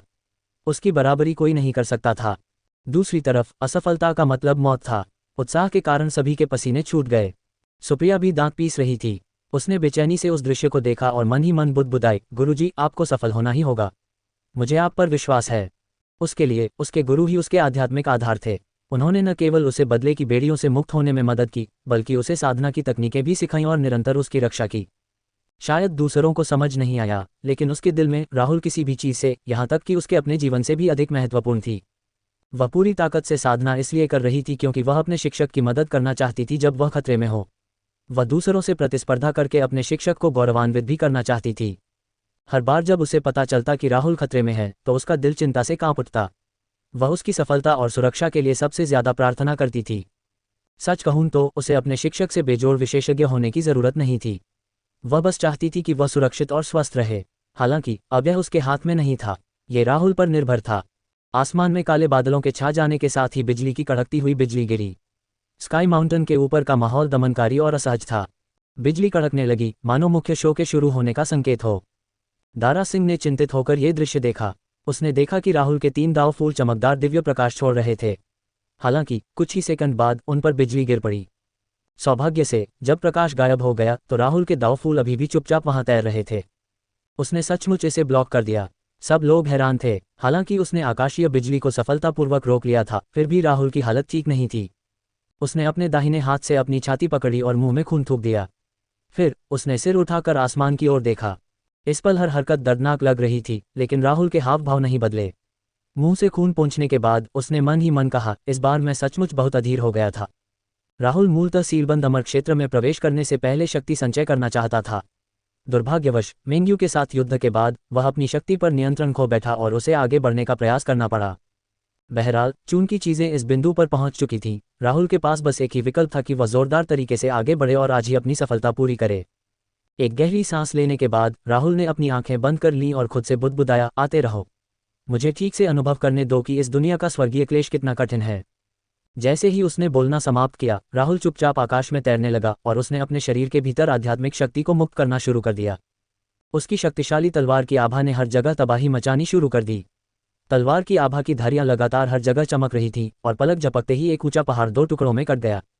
अरे बाप रे, ये तो बहुत बुरा है। देखो, बैरियर टूटने वाला है। हर कोई महसूस कर सकता था कि राहुल द्वारा अपनी तलवार की आभा को पूरी तरह से छोड़ने के बाद विश्वविरोध पर दरारें और भी तेजी से फैल गईं, जिससे लोग घबरा गए। कुछ ही क्षणों बाद एक और अत्यंत भयानक स्वर्गीय बिजली चमकी और राहुल के 3 दाव फूलों पर गिर पड़ी। राहुल का शरीर अचानक उस क्षति से कांप उठा और उसने फिर से खून थूक दिया। उस समय एक अन्य साधक ने आश्चर्य से कहा, क्या ऐसा हो सकता है कि वह पहले से ही मोहरबंद अमर क्षेत्र के स्वर्गीय क्लेश से गुजर रहा है? ओह, वह क्या है? लोगों ने तुरंत दिलचस्पी से उसकी ओर देखा। यद्यपि वे जानते थे कि यदि वे सीलबंद अमर क्षेत्र के विशेषज्ञ बनना चाहते हैं तो उन्हें अपने दाव को सीधा और पूरा करना होगा ताकि इसे दुनिया के कानूनों द्वारा मान्यता प्राप्त हो, लेकिन उन्हें महत्वपूर्ण विवरणों की विस्तृत समझ नहीं थी। प्राचीन क्षेत्र के शिखर पर पहुंच चुके कुछ लोगों ने बताया, हर कोई जानता है कि यदि किसी का साधना स्तर पहले ही प्राचीन क्षेत्र के शिखर पर पहुंच चुका है तो उसे दाव को समझना चाहिए और नश्वर दुनिया से अलग हो जाना चाहिए। कई दाव हैं, जैसे कि योग्यता का दाव, शरीर शोधन का महान दाव, तलवार का दाव, कृपाण का दाव इत्यादि। जब तक आप किसी एक दाव को पूरी तरह से समझ लेते हैं, तब तक आप दुनिया के नियमों से मान्यता प्राप्त करने के लिए स्वर्गीय क्लेश का अनुभव करने के लिए इस दाव पर भरोसा कर पाएंगे। स्वर्गीय क्लेश व्यक्ति के दाव पर आधारित होते हैं, लेकिन ये कहने के बाद सफ़ेद बालों वाले बूढ़े व्यक्ति के हाव भाव अचानक बदल गए और फिर उसने आगे कहा, स्वर्गीय क्लेशों की भी कठिनाई के स्तर होते हैं। जो लोग ज्यादा कठिन दाव चुनते हैं और जो ज्यादा दाव को समझना चुनते हैं, उन्हें स्वाभाविक रूप से ज्यादा कठिन क्लेशों का सामना करना पड़ेगा। जो असफल होंगे उन्हें दुखद अंत भुगतना पड़ेगा। ये सुनकर सभी को तुरंत समझ आ गया। इस स्वर्गीय क्लेश के भयानक होने के कारण वे अनुमान लगा सकते थे कि राहुल की क्षमता कितनी अद्भुत थी। हालांकि इस समय लोगों को बहुत अफसोस भी हो रहा था। आखिरकार बहुत कम विशेषज्ञ ही इस स्तर के स्वर्गीय क्लेश से बच पाए थे। ऐसा लग रहा था कि आज एक और अद्वितीय प्रतिभा का पतन हो जाएगा। राहुल की हरकतें वाकई बहुत घमंडी और अहंकारी थीं। उसे सफल होने के लिए सिर्फ एक ही दाव से आगे बढ़ना चाहिए था। हम अपनी औकात से ज्यादा काम ले रहे हो, मर भी गए तो सही। ये सुनने के बाद बाधा के पार से आए लोगों ने एक साथ देखा और पाया कि जिस व्यक्ति ने ये द्वेषपूर्ण शब्द कहे थे वह वृजेश था, जो राहुल को खतरे में देखकर प्रसन्न था। जब तक राहुल चला गया था, ऐश्वर्या उसका था। ओह, यंग मास्टर ओह ने आज यहाँ आने में इतनी देर क्यों लगाए? एक बूढ़े ने शरारती मुस्कान के साथ पूछा। उसकी नज़रें वृजेश पर टिकी थीं और उसने बेधड़क उसके शरीर का जायजा भी लिया। ये स्पष्ट था कि इस व्यक्ति को वृजेश से लगाव हो गया था। बूढ़े आदमी की अभिव्यक्ति को देखने के बाद वृजेश को अपने पूरे शरीर में रोंगटे खड़े हो गए जब उसे एहसास हुआ कि यह बूढ़ा आदमी किस तरह का व्यक्ति था। एल्डर नाइटमेयर, क्या मुझे जहां भी जाना है आपको रिपोर्ट करना होगा? जैसे ही उसने बोलना समाप्त किया, वहां का माहौल तुरंत भारी हो गया। हालांकि एल्डर नाइटमेयर केवल हल्के से मुस्कुराए और इसे दिल पर नहीं लिया। बड़े दुर्स्वप्न, मेरी सलाह मानो और थोड़ा संयम रखो। अपने घिनौने विचार खुलेआम मत कहो और मुझे नाराज मत करो। वृजेश ने ये शब्द कहते हुए दांत पीस लिए। फिर गुस्से से अपनी आस्तीनें लहराईं और जाने के लिए मुड़ा। यद्यपि वह बहुत बहादुर लग रहा था, फिर भी वह थोड़ा डरा हुआ था। हा, एल्डर नाइटमेयर ने वृजेश को जाते हुए देखकर बुरी तरह हंसा और अपने होंठ भी चाटे। वह जितना विकृत हो सकता था उतना विकृत था। वह युवक वाकई बुरा नहीं है। उसका चरित्र भी मेरी पसंद से मेल खाने लायक उग्र है। जैसे ही उसने बोलना खत्म किया, आसपास खड़े सभी युवक एकदम से कांप उठे और उनके पसीने छूट गए। सब अब वहां से चले जाना चाहते थे। स्वर्ग महाद्वीप के बहुत से लोग इस बूढ़े व्यक्ति से परिचित थे, जो उस समय के सफ़ेद भौहों वाले बूढ़े व्यक्ति जैसा ही था। वे दोनों अत्यंत दुष्ट साधना तकनीकें अपनाते थे। हालांकि सफ़ेद भौं वाले बूढ़े व्यक्ति को केवल महिलाएं ही पसंद थीं, जबकि एल्डर नाइटमेयर को पुरुष पसंद थे। वृजेश जैसा व्यक्ति उनकी पसंद से पूरी तरह मेल खाता है। कई युवक उसे देखकर डर के मारे कांप उठते और अपनी टांगें कसने से खुद को नहीं रोक पाते। कौन इसका सामना कर सकता था? धमाका! इसी समय एक जोरदार विस्फोट हुआ, जिससे सभी का ध्यान दूसरी ओर चला गया। ये क्या हुआ? ध्यान से देखने पर भीड़ ने अंततः देखा कि राहुल की तरफ की स्थिति बदल गई थी और स्वर्गीय बिजली की अनगिनत कौंधें नीचे गिर रही थीं। हे भगवान! उस पर एक साथ इतनी सारी आकाशीय बिजली गिर रही है, चाहे उसके पास कितने भी प्राण हो, वह पर्याप्त नहीं होगा। हर कोई हक्का बक्का रह गया। राहुल पर आकाशीय बिजली की बरसात देखकर उनकी पुतलियां अनायास ही चौड़ी हो गईं। पलक झपकते ही राहुल स्वर्गीय बिजली के समुद्र में दफन हो गया। इस समय राहुल ने जरा भी पीछे हटने की हिम्मत नहीं की। उसने अपनी रक्षा को मजबूत करने के लिए अपने शरीर की सारी आध्यात्मिक शक्ति जुटा दी। वह जिस स्वर्गीय क्लेश का अनुभव कर रहा था, वह उसके शरीर शोधन के दाव से संबंधित था। अगर वह इससे पार पा लेता तो उसके तलवार दाव और योग्यता दाव से संबंधित अन्य स्वर्गीय क्लेशों का सामना करना बहुत आसान हो जाता। तुम मुझे बस इसी से गिराना चाहते हो, इसके बारे में सोचना भी मत। उस भयंकर गर्जना के बाद घने सुनहरे दिव्य रूनों ने तुरंत उसे घेर लिया। एक बार फिर सभी के होश उड़ गए। उन दिव्य रूनों ने स्वर्गीय बिजली को सफलतापूर्वक रोक दिया था। राहुल के 3 दाव फूलों ने और भी ज्यादा चमकदार दिव्य प्रकाश उत्सर्जित किया, जो लगातार स्वर्गीय बिजली में निहित शक्ति को अवशोषित कर रहा था। थोड़ी देर बाद वे वापस 3 फूलों की कलियों में बदल गए। राहुल ने अपनी पूरी ताकत लगा दी और तुरंत ही दाव पुष्प में बैठ गया, जो उसके शरीर शोधन के दाव के साथ विलीन हो गया था। हे भगवान! क्या वह सचमुच सफल हुआ? क्या वह इतने शक्तिशाली स्वर्गीय क्लेश से बच निकला? इस समय सभी अवाक रह गए। हालांकि राहुल अब बहुत दुखी लग रहा था और उसके शरीर का मांस भी कई जगहों से झुलस गया था, फिर भी सभी राहुल के शरीर से निकलती धुंधली अमर आभा देख सकते थे। केवल वे लोग जो स्वर्गीय क्लेश को सफलतापूर्वक पार कर चुके हैं, ऐसी आभा प्राप्त कर सकते हैं। अकल्पनीय! ये सचमुच अकल्पनीय है। इस समय एक प्राचीन क्षेत्र विशेषज्ञ ने अविश्वास में कहा। वह सचमुच पागल है, पागल! इस विशेषज्ञ का दुनिया को देखने का नजरिया बदल गया था। अपनी उम्र में उसने पहली बार ऐसा कुछ देखा था, इसलिए वह इन घटनाओं को सिर्फ पागलपन ही कह सकता था। क्या ऐसा हो सकता है कि वर्तमान युग बदल गया है और अब वह उनके जैसे वृद्ध व्यक्ति के लिए उपयुक्त नहीं है? राहुल के शरीर को अमर स्वर्गीय खजाने से बपतिस्मा दिया गया था। इसके अलावा उसके शरीर में इंद्रधनुषी वस्त्र और बड़ी मात्रा में भाग्य ऊर्जा थी। इन सब का अर्थ ये था कि वह औसत शिखर स्तर के प्राचीन क्षेत्र विशेषज्ञ से कहीं अधिक शक्तिशाली था और यही उसके आत्मविश्वास का स्रोत भी था। इस समय राहुल अपने शरीर शोधन के ताव के लिए स्वर्गीय क्लेश पार कर चुका था। केवल योग्यता के ताव और तलवार के ताव के लिए स्वर्गीय क्लेश बाकी थे। अपने दाव फूल की मदद से राहुल ने अपनी ताकत जुटाई और अपनी तलवार की आभा को अपने शरीर में प्रवाहित किया। राहुल अपने शरीर को तलवार में बदलना चाहता था। तलवार दाव का ये सबसे शक्तिशाली पहलू था। अगर राहुल इसे सचमुच पूरा कर लेता तो उसकी ताकत में जबरदस्त बदलाव आ जाता। एक जोरदार गर्जना के साथ घनी तलवारें तुरंत उसकी ओर दौड़ीं और एक विशाल गर्जना उत्पन्न हुई। अरे नहीं, जल्दी से पीछे हटो! राहुल द्वारा छोड़ी गई तलवार की किरणों ने वास्तव में अवरोध को और अधिक दरार कर दिया। ये दृश्य देखकर सभी अचंभित रह गए। ये तो पता ही था कि केवल मुहरबंद अमरलोक विशेषज्ञ ही विश्व बाधा को नष्ट कर सकते हैं, फिर भी इस सर्वोच्च स्तर के प्राचीन लोक विशेषज्ञ में भी उतनी ही शक्ति थी। ये कितना भयावह था! इस समय राहुल की चेतना के सागर में अचानक एक प्रश्न गूंज उठा। तलवार क्या है? ये वाक्य राहुल की चेतना के सागर में बार बार घूमता रहा, राहुल के उत्तर की प्रतीक्षा में। राहुल ने एक पल सोचने के बाद जवाब दिया, दुनिया में हर चीज तलवार हो सकती है। तुम्हारे दिल में कौन सी तलवार सबसे मजबूत है? ये सुनकर राहुल ने जवाब देने से पहले कुछ देर सोचा। न्याय की तलवार सबसे मजबूत तलवार है। आगे का रास्ता लंबा है और अमर का मार्ग अंतहीन है। धूल के एक छोटे से कण में भी अनंत रहस्य छिपे हैं। इस हाथ में तलवार नहीं है, लेकिन अगर आपके दिल में तलवार है तो हर चीज तलवार बन सकती है और धूल के एक छोटे से कण को भी काट सकती है। ये सबसे शक्तिशाली तलवार है। बहुत अच्छी तरह से कहा। एक राजसी आवाज गूंजी। पल भर में सुनहरी रोशनी की एक किरण राहुल के शरीर में फैल गई। वह तलवार दाव की विपत्ति से गुजर चुका था। सुनहरी रोशनी के प्रभाव में उसकी तलवार दाव में काफी सुधार हुआ था। उसकी तलवार का एक हल्का सा वार हर चीज को चीर सकता था। जब उसने महसूस किया कि उसके शरीर में एक अत्यंत भयानक शक्ति प्रवाहित हो रही है तो राहुल बहुत खुश हुआ। जैसे ही उसने बोलना समाप्त किया, राहुल ने बिना किसी हिचकिचाहट के अपनी शक्ति सक्रिय कर दी और उसके शरीर में तलवार दाव का बीज बो दिया। तब से वह अपने शरीर को तलवार में बदल सकता था। उसके हाथ और पैर के उठने पर आकाश से फिर से एक बड़ी गड़गड़ाहट सुनाई दी और एक बार फिर से स्वर्गीय बिजली गिरी। हालांकि इस बार राहुल ज्यादा घमंडी था। आकाशीय बिजली गिरने से पहले राहुल दहाड़ा, दफा हो जाओ।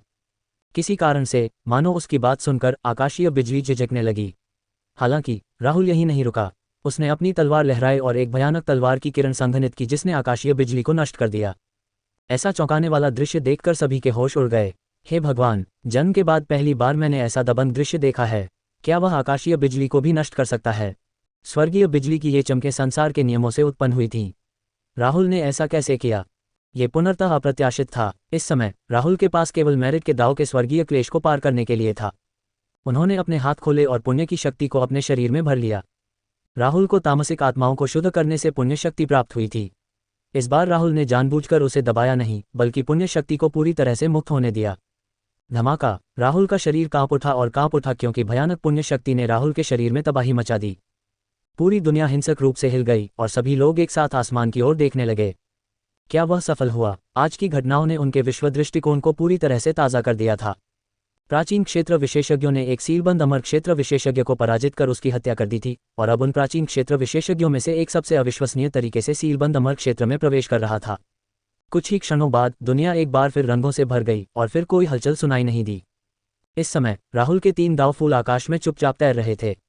दिव्य प्रकाश की लहरें राहुल के शरीर पर चमक रही थीं, जिससे वह किसी देवता जैसा लग रहा था। सब इतने हैरान थे कि उनकी बोलती बंद हो गई। थोड़ी देर बाद किसी ने कहा, हे भगवान, उसने सचमुच कर दिखाया। हमारे पूर्वी महाद्वीप ने सचमुच एक मोहरबंद अमरलोक साधक को जन्म दिया है। कुछ ही देर बाद जयकार की लहरें गूंज उठीं, जिससे पूरा पूर्वी महाद्वीप हिल गया। महान वन्य दिव्य संप्रदाय के सभी सदस्य खुशी से झूम उठे।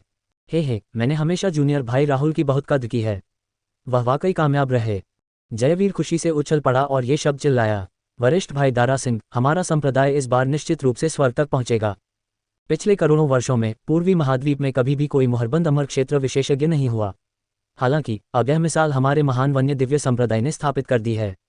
अब से हमारे संप्रदाय को कौन रोक सकता है? जयवीर इस समय पहले से ही बेहद खुश था। बाकी शिष्य भी ऐसे ही थे। पूर्वी महाद्वीप में अब केवल एक ही मोहरबंद अमर लोक विशेषज्ञ था और वह महान वन्य दिव्य संप्रदाय का सदस्य था। उसी संप्रदाय का सदस्य होना भी एक बड़ा सम्मान और सौभाग्य था। आज के युद्ध के बाद महान वन्य दिव्य संप्रदाय की प्रतिष्ठा पूर्वी महाद्वीप में अद्वितीय हो जाएगी, जैसा कि इसकी प्रतिष्ठा होगी।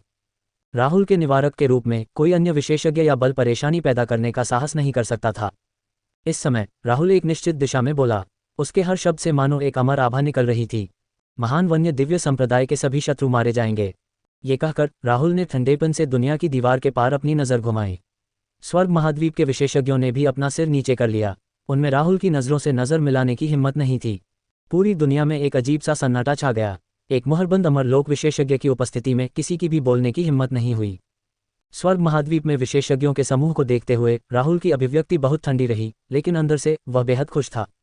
यद्यपि यह सफल प्रयास अत्यंत अचानक और जोखिम भरा था, फिर भी वह अंततः किसी तरह सफल होने में सफल रहे। फिर उसने दुनिया की बाधा के दूसरी ओर भीड़ को खोजा, लेकिन अपनी प्रेमिका को खोजने में असफल रहा। इस समय राहुल थोड़ा निराश हुआ। उसने अभी अभी बहुत अच्छा प्रदर्शन किया था, फिर भी ऐश्वर्या उसकी करतबों को अपनी आंखों से देखने के लिए मौजूद नहीं थी। ये वाकई अफसोस की बात थी। वह सोच रहा था कि वह इस समय क्या कर रही होगी। क्या ऐसा हो सकता है कि वह भी अपना दांव पूरा करने और मोहरबंद अमर क्षेत्र में आगे बढ़ने की तैयारी कर रही थी। कुछ समय पहले जब वे बाधा के पार संवाद कर रहे थे, राहुल ने पहले ही देख लिया था कि ऐश्वर्या की आभा पहले से ही प्राचीन क्षेत्र के चरम पर थी। इसके अलावा महान वन्य क्षेत्र दैवीय संप्रदाय की संत होने के नाते संभवतः उनके पास सफलता प्राप्त करने के लिए पर्याप्त संसाधन थे, है न? उसे लगा कि यही बात है। ये सोचकर राहुल बहुत खुश हुआ। मेरी गर्लफ्रेंड वाकई बहुत अच्छी है। वह उसके नक्शे कदम पर चल रही थी। उसके बाद राहुल ने अपने आसपास के माहौल पर गंभीरता से नजर डाली, जो युद्ध के बाद पूरी तरह से तबाह हो गया था। ये चाल वाकई बहुत शक्तिशाली है, लेकिन इसके परिणाम बहुत भयानक हैं। मुझे तो अमरता की गोली भी खानी पड़ी। फिर भी विजय प्राप्त करने और महान वन्य क्षेत्र के दिव्य संप्रदाय के पिछले 100 वर्षों से चले आ रहे द्वेष को दूर करने के लिए ये सब आवश्यक था। वह उस बंद अमर लोक में प्रवेश कर गया था। अंतिम परिणाम काफी संतोषजनक था। अचानक इस समय एक तेज गर्जना सुनाई दी, जिसने राहुल का ध्यान आकर्षित किया। आकाश में विशाल कंकाल गुस्से से दहाड़ रहा था। इसे मूल रूप से ताओवादी ग्रैंडमास्टर भीमसेन ने फंसाया था, लेकिन ताओवादी ग्रैंडमास्टर भीमसेन की मृत्यु के बाद उसे रोकने वाली शक्ति गायब हो गई। अंतहीन आक्रोश महसूस करते हुए उसने अपना मुंह चौड़ा खोला और पागलों की तरह खाना शुरू कर दिया और सभी को अपने साथ नरक में ले जाने की कोशिश करने लगा। राहुल ने यह दृश्य ठंडे भाव से देखा। उसने लापरवाही से गॉड स्वॉर्ड घुमाया। तुम निर्लज्ज चीज, नरक में जाओ। जैसे ही उसने बोलना समाप्त किया, देवतलवार ने तुरंत कंकाल को 2 भागों में विभाजित कर दिया और फिर वापस राहुल के हाथ में आ गई। हालांकि राहुल यही नहीं रुका। उसने अपनी तलवार उठाई और एक और तलवार की किरण छोड़ी, जिससे कंकाल की आत्मा तुरंत नष्ट हो गई। राहुल का चेहरा अभी भी भावहीन था।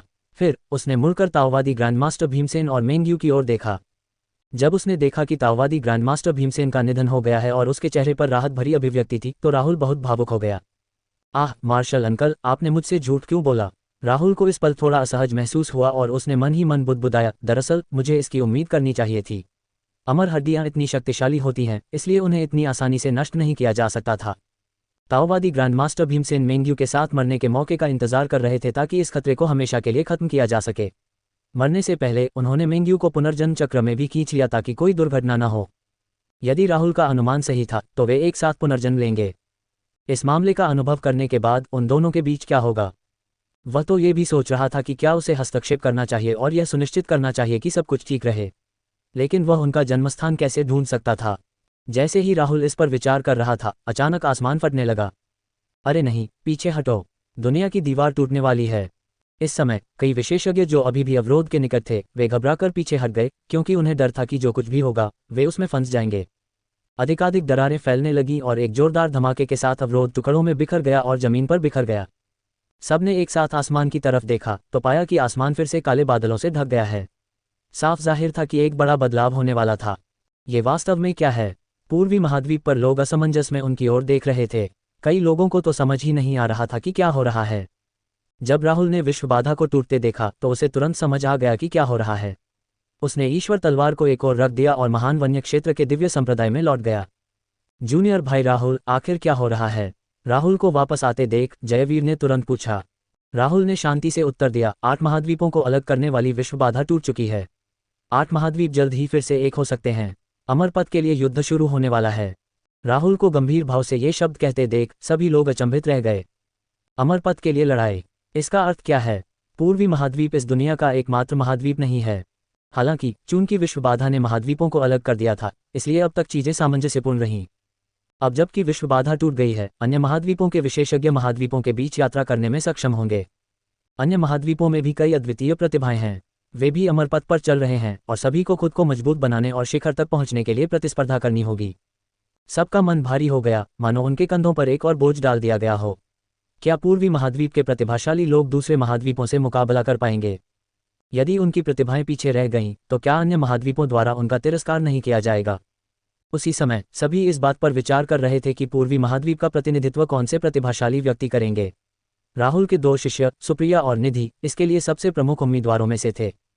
अपने शिक्षक के मार्गदर्शन में इन दोनों के पास अन्य महाद्वीपों के प्रतिभाशाली लोगों के खिलाफ प्रतिस्पर्धा करने का सबसे अच्छा मौका था। राहुल बेफिक्र रहा और दाववादी ग्रैंडमास्टर भीमसेन और मेंग्यू की लाशों के पास उकड़ू बैठ गया। दारा सिंह भी जल्द ही उसके साथ हो लिया। लंबे समय के बाद दारा सिंह ने कहा, मार्शल अंकल यी ने इस जीवन काल में वास्तव में बहुत कुछ सहा है। संभवतः वह व्यक्ति जो ताओवादी ग्रैंडमास्टर भीमसेन को सबसे अधिक समझता था वह दारा सिंह था। पिछले 100 सालों में ताओवादी ग्रैंडमास्टर भीमसेन शायद आज तक सिर्फ संप्रदाय और मेंग्यू के बीच की दुश्मनी को सुझाने के लिए ही जीवित बचे थे। अब जब ये पूरी हो चुकी थी तो उनमें आगे जीने की इच्छा नहीं रही। राहुल ने आह भरते हुए कहा, आह, शायद इस स्थिति में मार्शल अंकल जी के लिए ये सबसे अच्छा अंत था।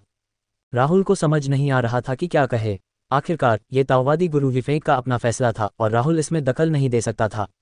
आकाश में अभी भी टूटती हुई बाधा को देखते हुए राहुल इसके पार अन्य महाद्वीपों के विशेषज्ञों को भी देख सकता था। वरिष्ठ भाई दारा सिंह, ये दुनिया जल्द ही एक बड़े बदलाव का स्वागत करेगी। आपको पूरी तरह तैयार रहना होगा। ये सुनकर दारा सिंह ने सिर हिलाया। महान वन्य क्षेत्र दिव्य संप्रदाय अब पूर्वी महाद्वीप में निर्विवाद रूप से नंबर 1 संप्रदाय था और अब उसे वर्तमान स्थिति के मद्देनजर ये दर्जा बनाए रखना होगा। संयोगवश संप्रदाय ने आपदा के बीच भी संघर्ष किया और विजयी हुआ, इसलिए वे इस अवसर का लाभ उठाकर बड़ी संख्या में शिष्यों की भर्ती कर सकते थे और अन्य महाद्वीपों के संप्रदायों और प्रतिभाओं के साथ प्रतिस्पर्धा करने के लिए पर्याप्त तैयारी कर सकते थे। दोनों लाशों को देखते हुए राहुल ने लापरवाही से अपना हाथ हिलाया और एक प्रकाश किरण छोड़ी जिसने उन्हें घेर लिया। फिर उसने दोनों लाशों को एक तांबे के ताबूत में रख दिया। ये सब करने के बाद राहुल ने अपनी आध्यात्मिक शक्ति को तांबे के ताबूत में इंजेक्ट किया और उसे सीधे अंतहीन शून्य में भेज दिया। किसी को नहीं पता था कि राहुल ने ये ताबूत कहाँ भेजा था और किसी ने पूछने की हिम्मत नहीं की। ऐसा करने के बाद राहुल ने आह भरी। ताओवादी ग्रैंडमास्टर भीमसेन ने राहुल को पहले ही बता दिया था कि उसकी मृत्यु की स्थिति में उसे क्या करना है।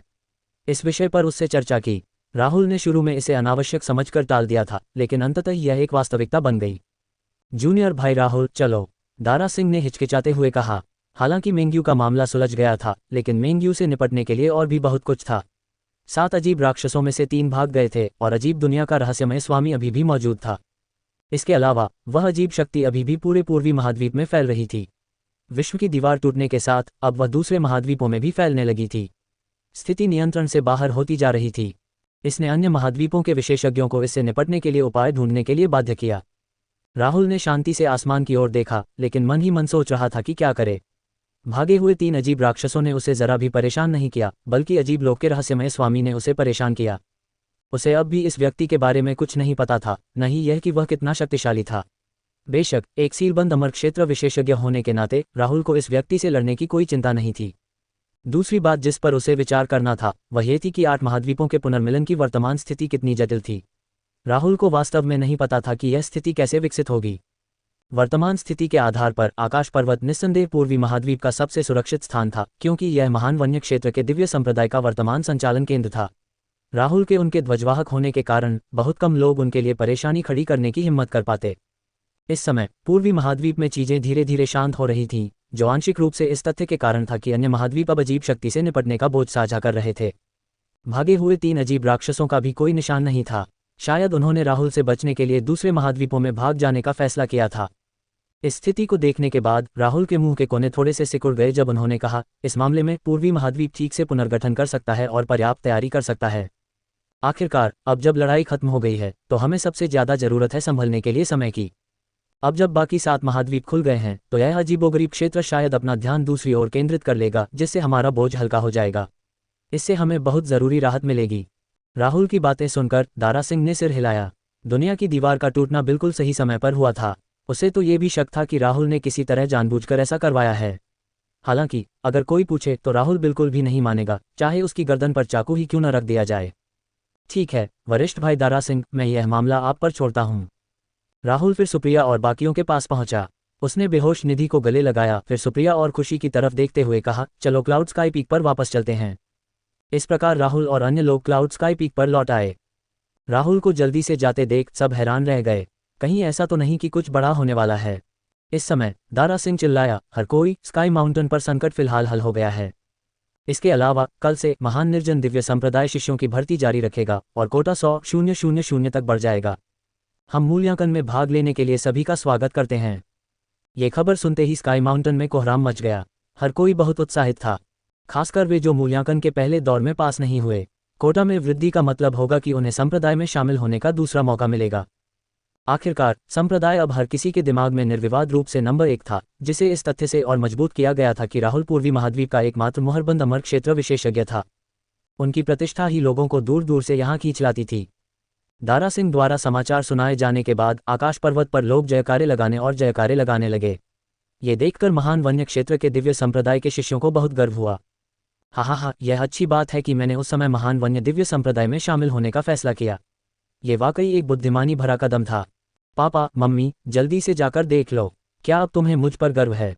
मैं पूर्वी महाद्वीप के सर्वश्रेष्ठ संप्रदाय का अनुयायी बन गया हूँ। प्राचीन संतुष्ट निगाहों से ये सब देख रहे थे।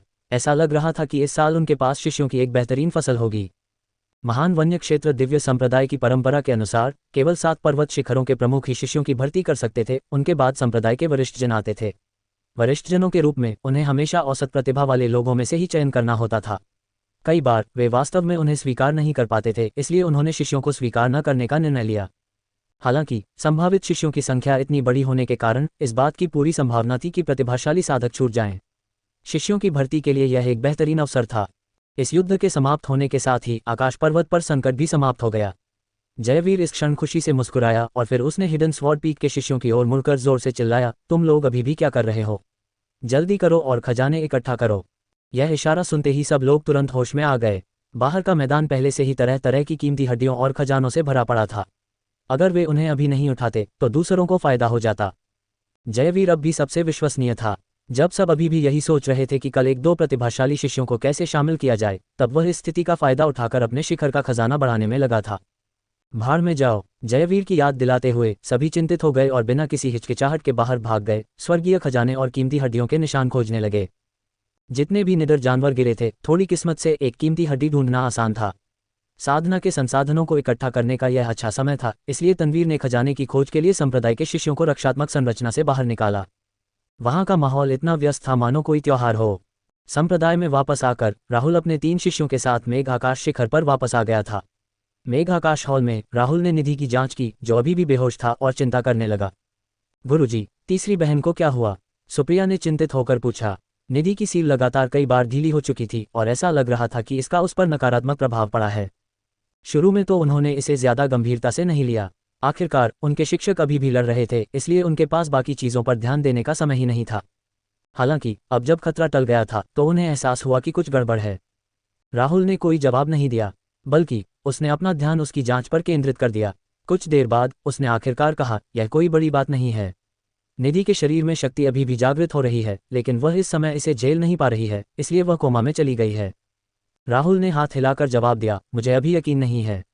मुझे डर है कि उसे जागने में 5-6 साल या 10 साल से भी ज्यादा लग सकते हैं। यह जवाब सुनकर सुप्रिया और खुशी अवाक रह गए। किस प्रकार की स्थिति के कारण कोई व्यक्ति 10 वर्ष से अधिक समय तक कोमा में रह सकता है? राहुल ने तुरंत कहा, इसमें कुछ नहीं हो सकता। शायद ये कुछ ऐसा है जो उसे अनुभव करना ही होगा। आखिरकार यह उन दिव्य शक्तियों से जुड़ा है जिन्हें उसने पुनर्जन्म से पहले विकसित किया था। जब वह एक निश्चित स्तर पर पहुंच जाएगी तो उसका शरीर अपने आप ही अपनी शक्ति के अनुकूल हो जाएगा, यहां तक कि उसकी क्षमता भी काफी बढ़ जाएगी। सच कहूं तो राहुल बहुत हैरान था। उसका ये सबसे छोटा शिष्य उसे कई बार हैरान कर चुका था। खास तौर पर इस छोटी बच्ची ने अपने पिछले जन्म में जो साधना तकनीक सीखी थी, उसने राहुल की रुचि जगा दी। सीलबंद अमरलोक में प्रवेश पाने के लिए उसने किस तरह का ताव पूरा किया। इसके अलावा क्या ये पहली बार था जब उसका पुनर्जन्म हुआ था? ये सोचते हुए राहुल उत्सुकता से देख रही थी कि जब उसकी ताकत अपने चरम पर लौट आएगी तो क्या होगा। चिंता मत करो, ये सब निधि के लिए फायदेमंद है। मैं उसे क्लाउड स्काई गुफा में ले जाऊंगा और उसे तब तक अंदर बंद रखूंगा जब तक वह जाग नहीं जाती। राहुल की बातें सुनकर वे दोनों अब उतने घबराए नहीं थे। ठीक है, तुम पिछले कुछ दिनों से बहुत मेहनत कर रहे हो। वापस जाओ और खुद को फिर से व्यवस्थित करो। अमरपथ का युद्ध निकट आ रहा है, तुम्हें भी पर्याप्त तैयारी करनी होगी। मैं यह उम्मीद नहीं करता कि तुम अपने सभी विरोधियों को हरा दोगे, लेकिन तुम्हें कड़ी मेहनत करनी होगी और अपनी क्षमता के अनुरूप प्रदर्शन करना होगा। ये सुनकर सुप्रिया ने दृढ़ता से कहा, गुरुजी चिंता न करें, मैं अपना सर्वश्रेष्ठ प्रदर्शन करूंगा और क्लाउड स्काई पीक को गौरवान्वित करूंगा। राहुल ये सुनकर बहुत खुश हुआ। उसकी सबसे बड़ी शिष्या दृढ़ और विश्वसनीय थी। वह कभी ढिलाई नहीं बरतती थी और हमेशा उसे गौरवान्वित करती थी। वह शिष्या थी जिसकी उसे सबसे कम चिंता थी। अपने 2 शिष्यों को वापस विश्राम के लिए भेजने के बाद राहुल निधि को गोद में लेकर क्लाउड स्काई गुफा की ओर उड़ गया। यदि वह निधि को यहीं छोड़ दे तो उसे अधिक आराम मिलेगा। ओह, जैसे ही वह उसे सुलाकर मुड़ने और जाने वाला था, राहुल ने अचानक देखा कि कुंड के पास 7 रंगों वाला पत्थर एक हल्की रोशनी छोड़ रहा था। वह स्तब्ध होकर जल्दी से आगे बढ़ा और ध्यान से उसकी जांच की। तभी उसे पता चला कि उस 7 रंगों वाले पत्थर पर सचमुच रहस्यमयी दिव्य रून प्रकट हुए थे। कुछ देर विचार करने के बाद राहुल को एहसास हुआ कि ये दिव्य रून वास्तव में एक अत्यंत शक्तिशाली विरासत साधना तकनीक का विवरण देते हैं। हे भगवान, क्या ये 7 रंगों वाला पत्थर जीवन का रूप ले सकता है? राहुल बेहद हैरान था। यह ऐसी बात थी जिसकी उसे बिल्कुल भी उम्मीद नहीं थी। ये समझना जरूरी था कि इस दुनिया में सिर्फ शक्तिशाली उन्मत्त जानवर ही ऐसी घटना का अनुभव कर सकते हैं। आखिरकार वे जन्मजात अपनी साधना तकनीकें लेकर पैदा हुए थे। लेकिन ये 7 रंगों वाला पत्थर अलग था। क्या ये सिर्फ एक पत्थर नहीं था? इससे साधना पद्धति का जन्म क्यों हुआ? क्या यह एक रॉक स्पिरिट बन जाएगा? फिर उसके मुंह के कोने थोड़े से ऊपर की ओर मुड़ गए। इस पत्थर पर अंकित अजय स्वर्ण शरीर वाकई बुरा नहीं है। हा, अब यह मेरा है। जैसे ही उसने बोलना समाप्त किया, राहुल ने अपने हाथ से इंद्रधनुष पत्थर को ढक दिया और तुरंत दिव्य रून्स को हटा दिया। इस समय 7 रंगों वाला पत्थर घबराया हुआ लग रहा था। उसे अपनी चेतना नहीं थी, इसलिए उसे समझ नहीं आ रहा था कि क्या हो रहा है। उसे केवल इतना पता था कि जो वस्तु उसकी थी उसे कोई और ले गया है। अधीरता के एक क्षण में पानी के बहने की आवाज़ सुनाई दी। क्या हुआ? यह अचानक हुई आवाज़ सुनकर राहुल थोड़ा हक्का बक्का रह गया। ये 7 रंगों वाला पत्थर आखिर क्या था? इसकी उत्पत्ति क्या थी? यह आवाज़ें क्यों निकाल सकता था? इसी समय एक और तेज आवाज़ हुई और पत्थर टूट गया और फर से ढकी एक छोटी सी चीज़ बाहर लुढ़क गई। पलक झपकते ही क्लाउड स्काई चोटी से चमकदार दिव्य प्रकाश निकला और यह छोटा सा रोएदार गोला तुरंत ही दूर चला गया। राहुल ने यह सब कुछ शून्य भाव से देखा, लेकिन जब उसे होश आया तो उसने बिना किसी हिचकिचाहट के उसका पीछा किया। जल्द ही वह पूर्वी सागर के पास एक आड़ू के बगीचे में पहुंच गया। ओह, तुम कहाँ छुपे हो? जंगली बंदरों के झुंड को देखकर राहुल थोड़ा हक्का बक्का रह गया। एक सीलबंद अमर क्षेत्र विशेषज्ञ होने के नाते वह सचमुच उस छोटे से रोएदार गोले का पता नहीं लगा पाया। इस पर कौन विश्वास करेगा? तभी एक रोएदार बंदर प्रकट हुआ जिसके पूरे शरीर से चमकदार रोशनी निकल रही थी।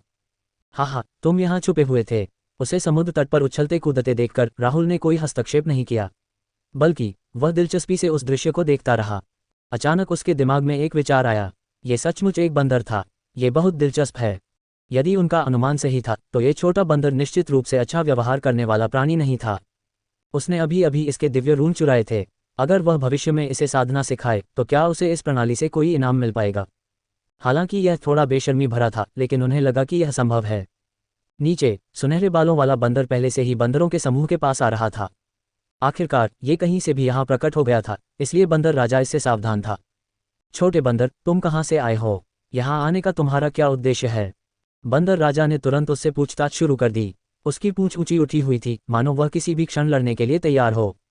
छोटा बंदर भी इस समय असमंजस में था। कुछ देर सोचने के बाद उसे समझ नहीं आ रहा था कि इस सवाल का जवाब क्या दे। उसे बस इतना याद था कि वह काफी समय तक एक गुफा में रहा था। इसके अलावा उस समय गुफा में कोई व्यक्ति साधना कर रहा था और उसने स्वयं को सुधारने के लिए उस व्यक्ति की साधना से प्रवाहित होने वाली आध्यात्मिक ऊर्जा पर भरोसा किया था। हालांकि उसे यह याद नहीं था कि गुफा में खेती करने वाला व्यक्ति कैसा दिखता था। बहुत देर तक सोचने के बाद छोटे बंदर ने स्पष्ट रूप से उत्तर दिया, मैं एक बहुत बड़ी गुफा से आया हूँ। ओह, जब दूसरे बंदरों ने यह जवाब सुना तो वे बहुत हैरान हो गए। इस समय बंदर राजा अभी भी बहुत सतर्क था, क्योंकि वह अपने सामने खड़े छोटे रोएदार बंदर को देख रहा था। उसने पहले कभी सुनहरे रोए वाला बंदर नहीं देखा था। उसने अपने पास खड़े बड़े चेहरे वाले बंदर की ओर देखा और उसे आदेश दिया कि वह जाकर उस छोटे रोएदार बंदर को देखे। तभी बड़े मुंह वाला बंदर भी सतर्क भाव से आगे आया। उसने हाथ बढ़ाकर छोटे बंदर के फर को छुआ और पूछा, तुम किस प्रजाति के बंदर हो? मैंने तुम्हारे जैसा बंदर पहले कभी क्यों नहीं देखा? छोटा बंदर भी इस पल हक्का बक्का रह गया। वह कमजोरी से बस इतना ही कह पाया, मैं अभी अभी 7 रंगों वाला पत्थर तोड़कर बाहर आया हूँ, इसलिए मुझे नहीं पता कि मैं किस प्रजाति का हूँ। यह उत्तर सुनकर वहां उपस्थित सभी बंदर अवाक रह गए। क्या सचमुच ऐसी कोई बात थी?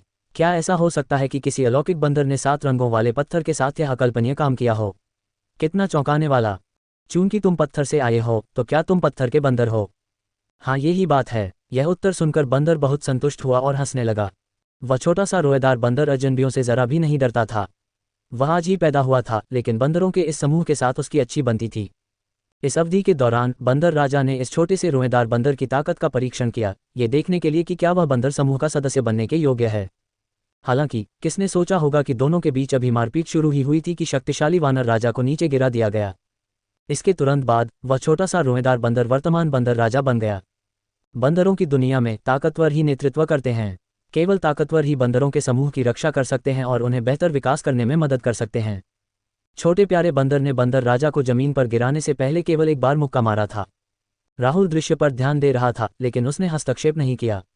राहुल ने इसे ध्यान से देखा, ये जानने की कोशिश कर रहा था कि क्या इस छोटे बंदर में कुछ खास है। आखिरकार ये छोटा बंदर उनके बादल आकाश शिखर से आया था। राहुल को इस 7 रंगों वाले पत्थर की कहानी के बारे में थोड़ा बहुत पता था। ऐसा लग रहा था कि यह महान वन्य दिव्य संप्रदाय की पवित्र वस्तुओं में से एक है। हालांकि समय बीतने के साथ कोई भी इसका उपयोग नहीं जान पाया, इसलिए इसे मेघ आकाश गुफा में रख दिया गया। क्लाउड स्काई पीक का प्रत्येक प्रमुख 7 रंगों वाले पत्थर की रक्षा के लिए जिम्मेदार था, लेकिन ऐसा लगता था कि महान वन्य दिव्य संप्रदाय भी इसके बारे में बहुत पहले ही भूल चुका था। ये छोटा सा रोएदार बंदर मुझे बुरा क्यों लग रहा है? राहुल आसमान में तैर रहा था और उसकी भौहें हल्की सी सिकुड़ी हुई थीं। उसके दिल में एक बुरी भावना उभरी, लेकिन वह उसका स्रोत या अर्थ नहीं समझ पा रहा था। क्या इस छोटे बंदर का जन्म एक और आपदा का संकेत था? 2 घंटे भी नहीं बीते थे कि यह छोटा सा बंदर इस जगह का बंदर राजा बन चुका था। चीजें वाकई बहुत तेजी से बदल रही थीं। जब राहुल एकांत में साधना कर रहा था, तब 7 रंगों वाला पत्थर उसके पास आध्यात्मिक ऊर्जा को अवशोषित कर रहा था, और यहाँ तक कि अमर स्वर्गीय खजाने से भी बहुत सारी ऊर्जा को अवशोषित कर रहा था। यही वजह थी कि वह अभी अभी पैदा हुआ था, फिर भी इतना शक्तिशाली था। कम से कम वह इतने छोटे बंदर राजा से तो आसानी से निपट सकता था। इसके अलावा ये छोटा सा रोएदार बंदर स्वयं संसार से ही उत्पन्न हुआ था और इस प्रकार संसार की एक अत्यंत सघन आभा धारण करता था। हालांकि चूंकि इसने राहुल की उमड़ती हुई आध्यात्मिक ऊर्जा का एक बड़ा हिस्सा अवशोषित कर लिया था, इसलिए इस छोटे बंदर का राहुल के साथ एक गहरा संबंध था। ये सोचते हुए राहुल ने अपना सिर उठाकर आसमान की ओर देखा। उसने अपने हाथ फैलाए और लगातार हिसाब किताब लगाया, इस छोटे बंदर की पृष्ठभूमि का अंदाजा लगाने की कोशिश में। अंततः काफी देर तक जांच करने के बाद राहुल रुक गया और उसकी भौहें थोड़ी सिकुड़ने लगीं। ये दिलचस्प है, क्या ये सचमुच एक प्राकृतिक आपदा है? तभी उसके चेहरे पर एक आत्मसंतुष्ट मुस्कान आ गई, यानी उसे इस छोटे से बंदर को अपना शिष्य बनाना ही था। इसके अलावा इस छोटे से प्यारे बंदर का जन्म भी राहुल से संबंधित था, इसलिए उनके कर्म संबंध को तोड़ा नहीं जा सका। अपना फैसला लेने के बाद राहुल तुरंत एक ऋषि जैसे बंदर में बदल गया। फिर वह बंदरों के समूह में शामिल हो गया और छोटे बंदर के पास गया। बंदर राजा बनने के बाद छोटा सा रोएदार बंदर बहुत उत्साहित था। हालांकि उसे यह उम्मीद नहीं थी कि जैसे ही वह खुश हो रहा था, दूर से एक अत्यंत भयानक दहाड़ सुनाई दी। यह आवाज सुनकर कई बंदर डर गए और भाग खड़े हुए। कुछ ही पलों में सिर्फ वह छोटा बंदर ही पीछे रह गया जो वहीं स्तब्ध खड़ा था। बंदर राजा, जल्दी करो और भाग जाओ, पहाड़ में राक्षस फिर से प्रकट हो गया है। बड़े चेहरे वाला बंदर थोड़ी देर के लिए प्रकट हुआ और चिल्लाया। जब छोटा बंदर पीछे मुड़ा तो उसे पता चला कि अन्य बंदर पहले से ही एक गुफा में छिप गए थे। बड़े चेहरे वाले बंदर की बातों से यह स्पष्ट था कि जिस राक्षस के बारे में वह बात कर रहा था, वह अक्सर वहां आता था और उनके सामने वाली गुफा ही उनका एकमात्र छिपने का स्थान था। ये सुनकर छोटा बंदर बहुत उलझन में पड़ गया। आत्मविश्वास से लबरेज होकर वह बिना किसी हिचकिचाहट के खड़ा हुआ और बोला, ये कैसा राक्षस है? चलो मैं इसे अच्छा सबक सिखाता हूँ। छोटे बंदर की आवाज़ सुनकर अंधेरे में छिपा राहुल बहुत हैरान हुआ। इस छोटे बंदर का साहस वाकई अद्भुत था। राहुल ने तुरंत अपने आध्यात्मिक ज्ञान से आसपास के वातावरण को देखा और जल्दी से राक्षस का पता लगा लिया, जो एक विशालकाय वानर था जो स्वर्गीय क्षेत्र के मध्य चरण तक पहुंच गया था। इस तरह के छोटे से स्थान में बंदर को अधिपति माना जा सकता है। यद्यपि छोटा बंदर अत्यंत प्रतिभाशाली था, फिर भी वह निश्चित रूप से अपने वर्तमान स्तर पर वानर को पराजित नहीं कर पाएगा। क्योंकि वह उसे बिना किसी कारण के मरना नहीं चाहता था, राहुल ने उसे समझाने की कोशिश की, राजा, ये बड़ा राक्षस बहुत शक्तिशाली है। फिलहाल आप इसे हरा नहीं सकते। बचने का सबसे अच्छा तरीका है कि पहले छिप जाओ। नहीं, राहुल के मना करने का उल्टा असर हुआ। छोटा रोएदार बंदर को सबक सिखाने के लिए और भी ज्यादा उत्साहित लग रहा था। जैसे ही उसने बोलना खत्म किया, छोटा बंदर दहाड़ते हुए बंदर की ओर दौड़ा। धिक्कार है, तुम कहाँ से हो? मेरे इलाके में इतनी बेशर्मी से पेश आने की तुम्हारी हिम्मत कैसे हुई? जब बंदर ने देखा कि उस पर चिल्लाने वाला एक छोटा बंदर है, तो वह घुरघुराया और उस छोटे बंदर पर थूक भी दिया। ये देखकर राहुल लगभग जोर से हंस पड़ा। यह एक अलग तरह का हमला था। छोटा बंदर लगभग मुंह में भरी लार में डूब गया। परिणामस्वरूप वह उग्र हो गया। छोटे रोएदार बंदर के गुस्से भरे भाव देखकर बंदर के मुंह के कोनों पर एक उलझन भरी मुस्कान उभर आई। उसने उदासीनता से कहा, यो हो, तुम बहुत गुस्सैल हो, लेकिन अगर तुम उसे ताकत से नहीं संभाल सकते तो ये गुस्सा बेकार है। धिक्कार है। छोटे बंदर ने अपनी मुट्ठी भींची और बिना किसी हिचकिचाहट के विशाल वानर को मुक्का मारा। हालांकि बंदर जरा भी नहीं हिला। ऐसा लग रहा था जैसे छोटे बंदर का मुक्का बस उसकी खुजली मिटा रहा हो। छोटा सा रोएदार बंदर बेवकूफ नहीं था।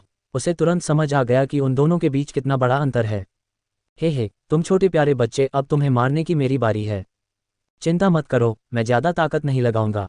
विशालकाय बंदर के मुंह के कोने पर हल्की सी मुस्कान आ गई, जिससे छोटा बंदर डर गया। फिर एक थप्पड़ से वह 100 मीटर दूर उड़ गया। जब छोटा रोएदार बंदर दूर जा गिरा तो वह तुरंत उठ खड़ा हुआ। हालांकि जब उसने विशालकाय वानर को फिर से अपनी ओर आते देखा तो उसने सोचा कि भाग जाना ही सबसे अच्छा उपाय है। लगभग तुरंत ही ये बिना किसी निशान के गायब हो गया। अरे, यह इतनी जल्दी कैसे चला? विशालकाय बंदर हैरान रह गया।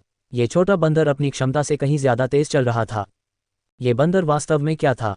कुछ ही देर बाद छोटा बंदर गुफा के द्वार पर वापस आ गया जहां बाकी बंदर छिपे हुए थे। वह डरा हुआ लग रहा था। इस झटके के बाद छोटे प्यारे बंदर का आत्मविश्वास डगमगा गया था। ये देखकर राहुल ने सोचा कि यही सही समय है। बड़े मुंह वाले बंदर ने मुंह खोला और कहा, वानर राजा, इसे दिल पर लेने की कोई जरूरत नहीं है। वह राक्षस कुछ समय से एक अमर के मार्गदर्शन में साधना कर रहा है, इसलिए वह इतना शक्तिशाली है। हमारे इलाके में वह विशाल वानर मूलतः एक ऐसा अस्तित्व है जिसे कोई नहीं हरा सकता। उससे हार जाना कोई शर्मनाक बात नहीं है। अमर, ये शब्द सुनकर छोटे बंदर का दिल थोड़ा कांप उठा। वह चाहता था कि काश वह और मजबूत हो जाए ताकि वह अपनी और अपने आसपास के लोगों की रक्षा करने की ताकत पा सके। हमें अमर प्राणी कहाँ मिलेंगे? मैं वहां जाकर उनसे कुछ हुनर सीखना चाहता हूँ, छोटे बंदर ने उत्सुकता से पूछा। ये सुनकर राहुल शांति से खड़ा हो गया और गंभीर भाव से बोला, राजा, मैं 7 सितारा गुफा निवास नामक एक स्थान के बारे में जानता हूँ। इस गुफा में एक अमर साधक है जिसका नाम ताओवादी लिंग है।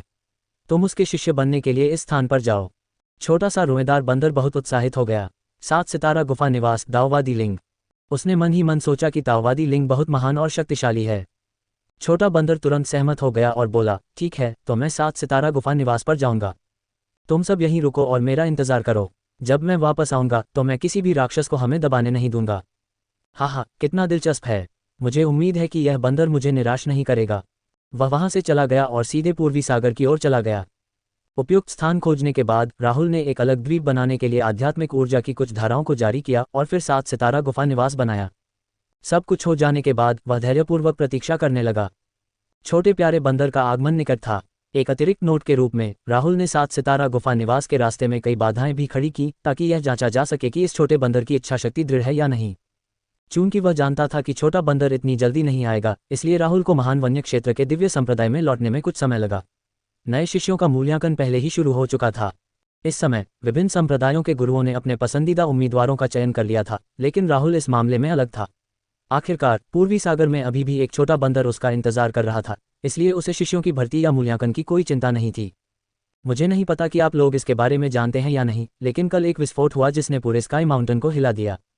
मुझे नहीं पता कि क्या हुआ, लेकिन 7 रंगों वाली एक रोशनी अचानक पूर्वी सागर की ओर उड़ गई। मुख्य हॉल में कई लोगों ने कल की घटना पर चर्चा की। ये बात सुनकर जयवीर ने कहा, ये सही है। कई लोगों ने इस दृश्य को देखा है। ऐसा लगता है कि 7 रंगों वाली यह रोशनी किसी बंदर ने छोड़ी थी। लोग कहते हैं कि यह सौभाग्य का प्रतीक है। आखिरकार इस बंदर का जन्म किसी सांसारिक घटना से हुआ है। ऐसा लगता है कि इसके बाद हमारा पूर्वी महाद्वीप तेजी से विकसित होने लगेगा। हालांकि मुझे नहीं पता कि यह सच है या नहीं। इस मामले को लेकर सभी उत्सुक थे। टीचर निशा कुछ कहने ही वाली थी, लेकिन उसने अचानक देखा कि राहुल भी चुप था और उसके चेहरे पर एक अजीब सा भाव था। इस प्रकार उसने उत्सुकता से पूछा, छोटे भाई राहुल, आप इस बंदर के बारे में कितना जानते हैं? राहुल हैरान रह गया क्योंकि उसके माथे पर खून और पसीना दिखाई दे रहा था। तुम लोग क्या बात कर रहे हो? बंदर? कौन सा बंदर? राहुल का जवाब सुनकर टीचर निशा दंग और भ्रमित हो गया। राहुल ने उसके बाद एक शब्द भी नहीं कहा क्योंकि वह उन्हें उत्साह से चर्चा करते हुए देख रहा था। उसने किसी को यह नहीं बताया कि वह उस छोटे रोएदार बंदर को अपना शिष्य बनाना चाहता है। नहीं, रुको, ताओवादी लिंग के शिष्य के रूप में। फिर वह छोटे बंदर को कुछ साधना तकनीकें सिखाएगा। उसके बाद क्या होगा, इस बारे में राहुल ज्यादा दखलंदाजी नहीं करेगा। वह इस छोटे बंदर की हरकतों में फंसना नहीं चाहता था। इतनी देर तक उनकी बातचीत देखने के बाद राहुल ने कोई फैसला लेने से पहले एक पल सोचा। चूंकि वो आज यहाँ थे, इसलिए कोई घोषणा करना अच्छा रहेगा। राहुल खड़ा हुआ, सबका ध्यान अपनी ओर आकर्षित किया। पूर्वी महाद्वीप में एकमात्र मुहरबंद अमर क्षेत्र विशेषज्ञ होने के नाते उसकी हरकतें लगातार निगरानी में थीं। वरिष्ठ भाई दारा सिंह। राहुल को पुकारते हुए सुनकर दारा सिंह ने हैरान भाव से राहुल को देखा और पूछा, जूनियर ब्रदर, ये क्या बात है? वरिष्ठ भाई दारा सिंह, मुझे आज कुछ घोषणा करनी है। ये सुनकर सभी लोग तुरंत सीधे होकर बैठ गए। मुख्य हॉल में न केवल प्रमुख उपस्थित थे, बल्कि कई बुजुर्ग, शिष्य और कुछ लोग भी मौजूद थे जो अंतिम मूल्यांकन के लिए योग्य थे। सबने कान खड़े करके सुनना शुरू कर दिया। ये देखकर कि सभी की निगाहें उस पर केंद्रित थीं, राहुल ने मुड़कर कहा, सुप्रिया, इधर आओ। जब सभी ने ध्यान से देखा तो सुप्रिया की कमर पर एक जेड पेंडेंट लटका हुआ दिखाई दिया। यह एक विशेष वस्तु थी जो केवल क्लाउड स्काई पीक के प्रमुख के पास ही हो सकती थी। ये देखकर दारा सिंह को समझ आ गया। जूनियर भाई राहुल, क्या ऐसा हो सकता है कि आप? दारा सिंह की बात पूरी होने से पहले ही राहुल ने उसे रोकने के लिए हाथ हिलाया। दोस्तों, मैं कई सालों से क्लाउड स्काई पीक का प्रमुख रहा हूं। अब जब मैं सीलबंद अमरलोक में पहुंच गया हूं, तो मेरी स्थिति और जिम्मेदारियों के कारण मैं अब क्लाउड स्काई पीक का नेतृत्व करने के योग्य नहीं हूं। यही कारण है कि मैं आज घोषणा करता हूं कि मैं क्लाउड स्काई पीक संप्रदाय के नेता का पद अपने सबसे बड़े शिष्य सुप्रिया को सौंपता हूं। आज से सुप्रिया क्लाउड स्काई पीक के 19वें प्रमुख हैं। ये सुनकर सब हैरान रह गए। किसी ने उम्मीद नहीं की थी कि राहुल, जो अभी इतना छोटा था, वास्तव में पद छोड़ देगा और अपना पद सुप्रिया को सौंप देगा। वहां मौजूद कई प्रतिभाशाली लोगों ने राहुल की वजह से महान निर्जन दिव्य संप्रदाय में शामिल होने का फैसला किया। हालांकि उनके आधिकारिक रूप से शामिल होने से पहले ही राहुल ने पद छोड़ दिया था। राहुल को इस प्रतिक्रिया की उम्मीद थी, लेकिन असल में उसके पास सुप्रिया को पद सौंपने के अलावा कोई चारा नहीं था। आखिरकार उसके पास अभी भी बहुत सी चीजें संभालनी थी और वह क्लाउड स्काई पीक पर बंधा नहीं रह सकता था। इसके अलावा 8 महाद्वीप एक होने वाले थे और भविष्य में क्या होगा इसका कोई अंदाजा नहीं लगाया जा सकता था। इसके अलावा एक अजीबोगरीब क्षेत्र भी था जिसने उनके आसपास के खतरे को और बढ़ा दिया था। यही कारण था कि उन्होंने ये निर्णय लिया। उन्होंने शांतिपूर्वक कहा, मेरी सबसे बड़ी शिष्या स्वर्गलोक के मध्य स्तर तक पहुंच चुकी है, इसलिए वह इस पद के लिए पूरी तरह योग्य है। आज से वह क्लाउड स्काई पीक की प्रभारी होंगी। वह शिष्यों को भी शामिल कर सकती हैं। सभी लोग, यदि आपको अपने आप पर विश्वास है तो आप युएतुए के शिष्य बनने का विकल्प चुन सकते हैं और मैं भी आपका ग्रैंड मास्टर बन सकता हूं। ये सुनकर वहां उपस्थित लोग बहुत उत्साहित हो गए। मैंने अभी कुछ गलत तो नहीं सुना, है ना? इस पर सभी बेहद खुश थे। आखिरकार राहुल एक मुहरबंद अमर क्षेत्र विशेषज्ञ था और पूर्वी महाद्वीप में उसका कोई सानी नहीं था। उनमें से कई लोग ये देखने के लिए संप्रदाय में शामिल होने आए थे कि क्या उन्हें क्लाउड स्काई पीक में शामिल होने का मौका मिल सकता है। हालांकि अब तक क्लाउड स्काई पीक ने एक भी शिष्य को स्वीकार नहीं किया था। वर्तमान स्थिति ने एक अवसर प्रस्तुत किया है। सुप्रिया के क्लाउड स्काई शिखर का प्रमुख बनने के बाद वह शिष्यों की भर्ती करने में सक्षम हो जाएगी। हालांकि सुप्रिया राहुल की तरह बहुत शक्तिशाली नहीं थी, लेकिन उसके पीछे जो खड़ा था वह राहुल था। सीलबंद अमर लोक एक ऐसा स्तर था जिसके बारे में लोग केवल सपने ही देख सकते थे, लेकिन उस तक पहुंच नहीं सकते थे। अगर वे राहुल के महान शिष्य बन सकें तो वे क्लाउड स्काई शिखर पर सेवक बनने को भी तैयार होंगे। ये सच था। छोटे भाई राहुल, यूयू अभी बहुत छोटी है। क्या उसे अभी मुखिया बनाना आपकी थोड़ी जल्दबाजी नहीं है? जयवीर ने थोड़ा सा भौहें चढ़ाईं। उन्हें लगा कि यह कुछ अनुचित था। दारा सिंह को कोई आपत्ति नहीं थी। वह जानता था कि चूंकि राहुल ने अपना मन बना लिया है, इसलिए वह उसे बदल नहीं सकता। इसलिए उसने राहुल की बात मान ली। वह अच्छी तरह से जानता था कि चूंकि राहुल पहले से ही एक मुहरबंद अमर क्षेत्र विशेषज्ञ बन चुका था, इसलिए प्रमुखों और शिखरों के बीच संतुलित चर्चा और बातचीत होना मुश्किल होगा। इसलिए सुप्रिया के लिए यह सबसे अच्छा था कि वह अपना पद प्राप्त करे। मैंने अपना मन बना लिया है, इसलिए आपको मुझे मनाने की कोई ज़रूरत नहीं है, वरिष्ठ भाई जयवीर, राहुल ने शांति से कहा। अंततः उसने अपने सबसे बड़े शिष्य की ओर प्रसन्न भाव से देखा। राहुल के दिल में सुप्रिया भी एक अत्यंत महत्वपूर्ण स्थान रखता था। जब वह सबसे ज्यादा कंगाल था तब भी सुप्रिया ने उसका तिरस्कार नहीं किया और उसे अपना गुरु मानती रही। अब जब वह और भी मजबूत हो गई थी तो वह उसकी जगह क्लाउड स्काई पीक का साथ दे सकती थी। इससे राहुल बहुत खुश हुई। लेकिन यूए वाकई बहुत छोटी है और शायद उसे ज्यादातर चीजें समझ नहीं आएंगी। क्या तुम्हें सच में लगता है कि वह एक अच्छी शिक्षिका बन पाएगी और अपने शिष्यों का अच्छा मार्गदर्शन कर पाएगी? जयवीर ने कुछ अनिश्चितता के साथ पूछा। उसने जूगे यूयू को नाकाबिल नहीं समझा था, पर वो तो बहुत छोटी थी। अभी तो सिर्फ 19 साल की थी, है ना? अगर वो इस उम्र में मुखिया बन गई तो क्या उसका अहंकार बढ़ जाएगा? जयवीर की संदिग्ध निगाहों को देखकर राहुल के मुंह के कोने थोड़े सिकुड़ गए। उसने उदासीनता से जयवीर को देखा और कहा, वरिष्ठ भाई जयवीर, क्या आप भूल गए हैं कि जब मैं मुखिया बना था तब मेरी उम्र कितनी थी? ये सुनकर जयवीर अवाक रह गया। क्लाउड स्काई पीक के सभी लोग बहुत अजीब थे और उन्हें सामान्य दृष्टिकोण से नहीं देखा जा सकता था। वास्तव में जब राहुल क्लाउड स्काई पीक का प्रमुख बना था तब उसकी उम्र लगभग सुप्रिया के बराबर थी, लेकिन फिर भी उसने क्लाउड स्काई पीक को व्यवस्थित तरीके से प्रबंधित किया। हालांकि शुरुआत में उनका प्रदर्शन बहुत अच्छा नहीं था, लेकिन ऐसा केवल इसलिए था क्योंकि वे कम सक्रिय रहे थे। हाँ, जयवीर को इस तरह देखकर दारा सिंह मुस्कुराए बिना नहीं रह सके और बोले, जूनियर भाई राहुल, क्या आपका शिष्यों की भर्ती करने का कोई इरादा नहीं है? इसके अलावा आपको अपनी शक्तिशाली तकनीकों और दिव्य शक्तियों को आगे बढ़ाना होगा। अब तक राहुल ने केवल 3 शिष्यों को ही अपनाया था। तीनों में से केवल सुप्रिया को ही राहुल का तलवार दाव विरासत में मिला था।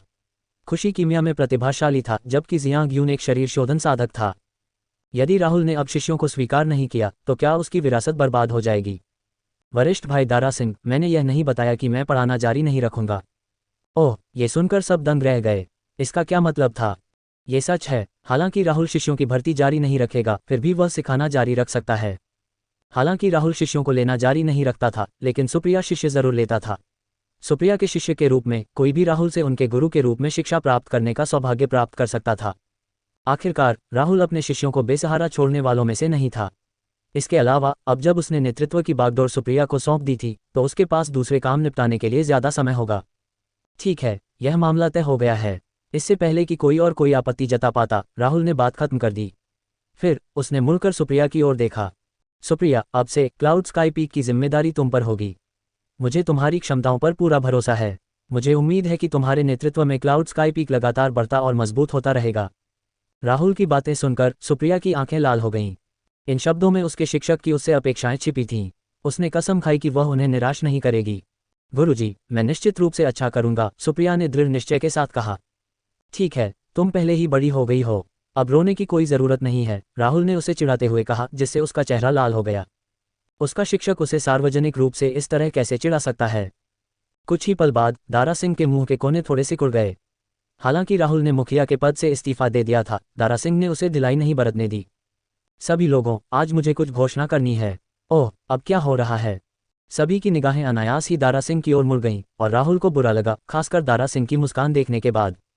आज से हमारे महान निर्जन दिव्य संप्रदाय के तलवार प्रमुख का पद क्लाउड स्काई शिखर के पूर्व प्रमुख राहुल द्वारा ग्रहण किया जाएगा। ये खबर सुनकर सभी के होश उड़ गए, खासकर महान वन्य दिव्य संप्रदाय के शिष्यों के।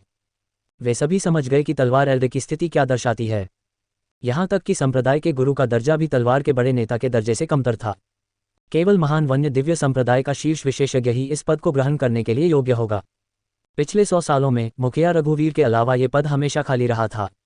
कोई और इस जिम्मेदारी को नहीं उठा पाया था। अब एक उपयुक्त उत्तराधिकारी की पहचान हो गई है। ये तो सही है, स्वॉर्ड इम्मोर्टल ये निश्चित रूप से इस पद के लिए योग्य है। आखिरकार वह एक अमर क्षेत्र विशेषज्ञ है। अगर वह योग्य नहीं है तो कोई और भी योग्य नहीं होगा। उन सभी को लगा कि यह नियुक्ति स्वाभाविक थी। मैं इस नियुक्ति के पक्ष में हूं, जयवीर ने ऊंची आवाज में कहा। उसे राहुल के पीछे हटने से बचने के लिए कुछ कहने का इशारा किया गया था। टीचर निशा ने अपना मुंह ढक लिया और हंस पड़ी। उसने चुपके से राहुल को देखा और मुस्कुराते हुए कहा, वरिष्ठ भाई दारा सिंह, मैं भी सहमत हूं। हा, चूंकि आप लोग पहले ही सहमत हो चुके हैं तो मैं ओल्ड लीग कैसे सहमत नहीं हो सकता। वंश मेहता खिलखिलाकर हंसा। वह भी राहुल से बहुत प्रभावित था। उसे राहुल को तलवारबाज का पद देने में कोई हिचकिचाहट नहीं थी। इसके बाद अन्य प्रमुखों ने भी शीघ्रता से अपनी सहमति व्यक्त की। ये देखकर राहुल असहाय होकर मुस्कुराया। तुम लोग सचमुच मुझे जाने नहीं दोगे, है ना? चूंकि बात यहां तक पहुंच गई थी, इसलिए राहुल के पास सहमत होने के अलावा कोई विकल्प नहीं था। दारा सिंह खुशी से हंसा। उसकी उम्र बढ़ती जा रही थी, इसलिए शायद वह ज्यादा समय तक संप्रदाय का नेतृत्व न कर पाए। अगर संप्रदाय के गुरु ने भी ऐसा ही किया और तनवीर को संप्रदाय के गुरु का पद सौंप दिया, तो यह आश्वस्त करने वाली बात होगी कि राहुल अभी भी उसका मार्गदर्शन करने और संप्रदाय की रक्षा करने के लिए मौजूद है। दारा सिंह को भी पूरा विश्वास था कि राहुल इस नियुक्ति को हरगिज अस्वीकार नहीं करेगा। आखिरकार राहुल भी तो महान वन्य क्षेत्र के दिव्य संप्रदाय की परवाह करने वाला व्यक्ति था। राहुल ने गहरी सांस ली। फिर उसने आवलेई के बगल में बैठे तनवीर पर एक नज़र डाली और हाथ हिलाया। आखिरकार वह मान गया। आखिरकार तलवार के मुखिया को संप्रदाय के रोजमर्रा के कामों को संभालने की जरूरत नहीं थी। तलवार के बुजुर्ग को केवल तभी बुलाया जाता था जब संप्रदाय खतरे में होता था। अपने शिक्षक रघुवीर की तरह, जिन्होंने एक बार तलवार के बड़े का पद संभाला था, राहुल को भी अपने शिक्षक का पद विरासत में मिला माना जा सकता है। क्या सुप्रिया भी उनके पद चिन्हों पर चलेगा? वह नहीं जानता था, लेकिन उसे अपने सबसे बड़े शिष्य से बड़ी उम्मीदें थीं। धमाका। मुख्य हॉल में जब लोग अभी भी इस बात पर चर्चा कर रहे थे कि सुप्रिया का नियुक्ति समारोह कब आयोजित किया जाए, एक जोरदार विस्फोट की आवाज सुनाई दी। क्या चल रहा है? सब लोग एक साथ बाहर भागे और ऊपर देखा। उन्होंने देखा कि आसमान में चारों तरफ दरारें पड़ गई थीं और उसमें से दिव्य प्रकाश की चकाचौंध भरी किरणें निकल रही थीं। राहुल ने ये देखकर भौहें चढ़ाईं और बुदबुदाया, स्वर्ण युग आने वाला है। एक महाद्वीप पहले ही हमारे पूर्वी महाद्वीप से टकरा चुका है। भविष्य में अन्य महाद्वीप भी ऐसा ही करेंगे। वरिष्ठ भाई दारा सिंह, हमें योजना बनानी शुरू करनी होगी। मुझे डर है कि कहीं फिर से भयंकर युद्ध न हो जाए। राहुल की बातें सुनकर सभी कांप उठे। एक और लड़ाई? राहुल ने फिर आगे कहा, दूसरे महाद्वीपों में भी अलग अलग जीव और परिवार हैं। एक बार जब 8 महाद्वीप फिर से मिल जाएंगे तो एक नया महाद्वीप बन जाएगा।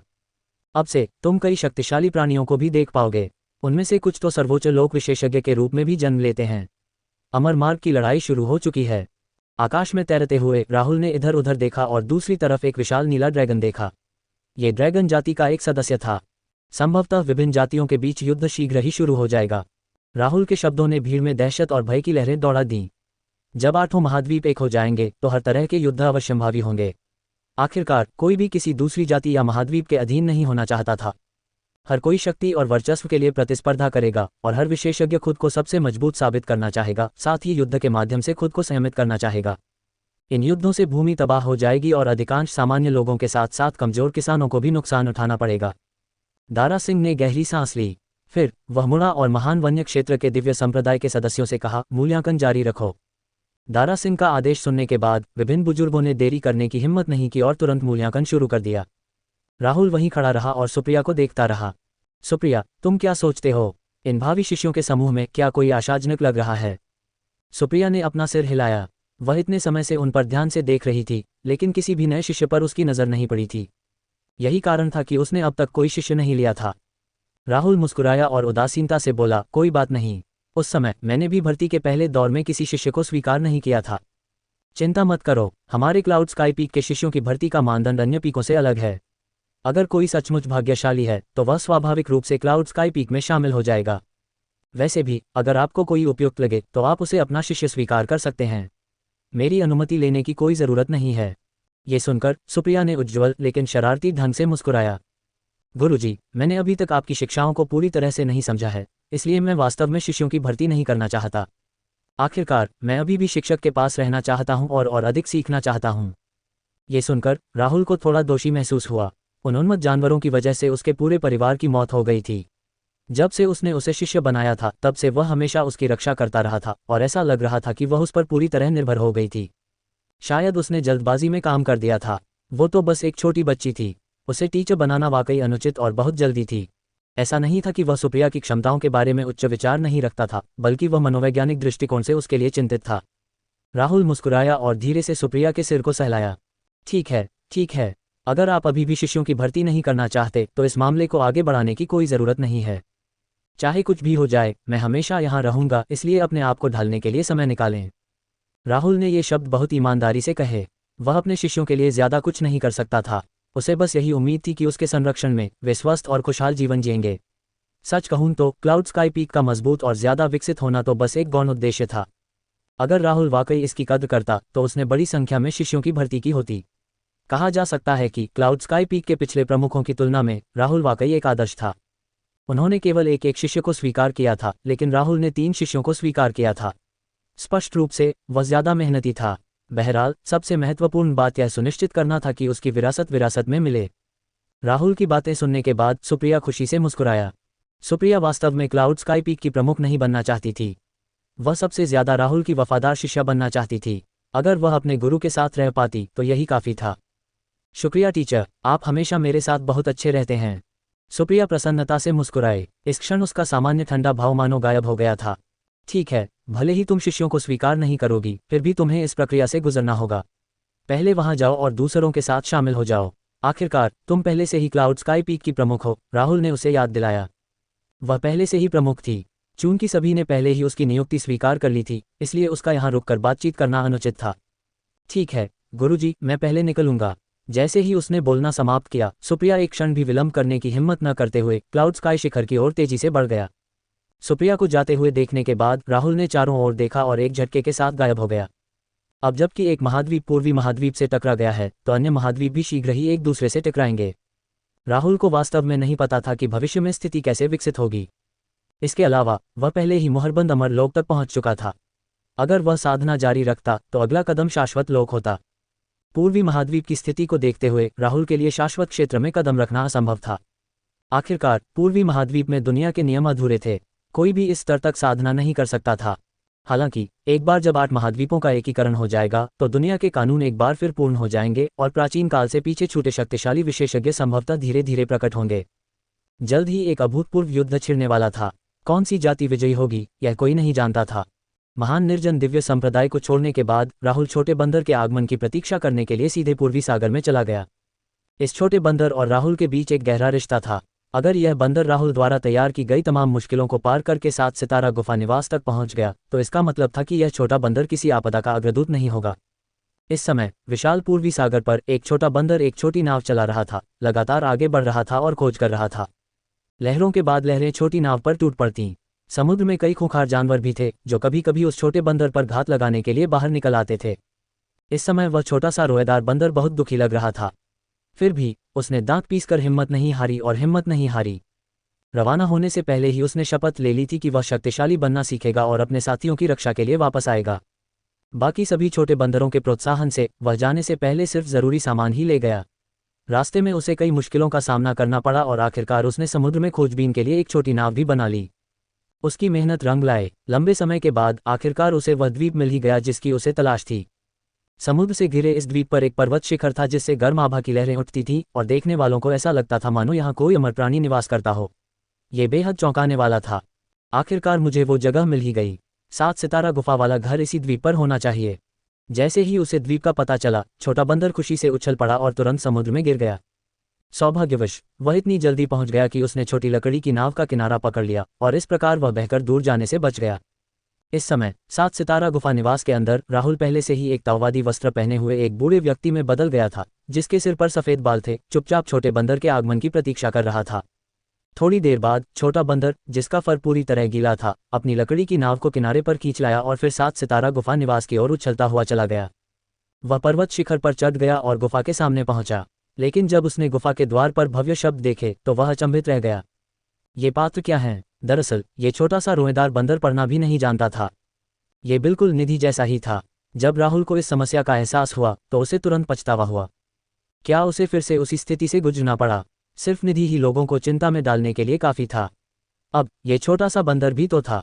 भविष्य में यह उसे क्या परेशानियां देगा?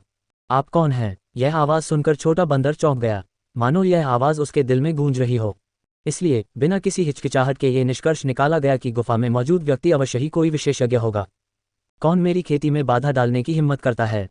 ये सुनकर छोटा बंदर बुरी तरह डर गया और तुरंत घुटनों के बल बैठ गया और घबराकर बोला, ताओवादी, मैंने सुना है कि इस 7 तारा गुफा निवास में एक विशेषज्ञ रहता है जो साधना करने के लिए एकांत में रहता है। इसीलिए मैं पहाड़ों और समुद्रों को पार करके, लाखों मील की यात्रा करके और अनेक कठिनाइयों का सामना करके यहाँ आया हूँ। मैं एक साधना तकनीक सीखना चाहता हूँ। मुझे आशा है कि आप मुझे अपना शिष्य बना लेंगे और मुझे अपनी साधना तकनीक सिखाएंगे। क्या ऐसा है? ये सुनकर छोटे बंदर ने देखने के लिए अपना सिर उठाया और पाया कि एक बूढ़ा आदमी अचानक उसके सामने आ गया है। छोटे बंदर, तुझ में हिम्मत है। यहाँ का रास्ता तरह तरह के खतरों से भरा है। अगर तू सावधान नहीं रहा तो जान से हाथ धो बैठेगा। तूने मुझसे झूठ क्यों बोला? राहुल के शब्दों ने छोटे बंदर को इतना डरा दिया कि उसका पूरा शरीर कांप उठा और वह कांपती हुई आवाज में बोला, मैं तुमसे कभी झूठ नहीं बोलूंगा। अगर मेरी बातों में जरा भी झूठ है तो मैं तुम्हें सजा देने दूंगा। उसका भयभीत रूप देखकर राहुल मन ही मन हंस पड़ा।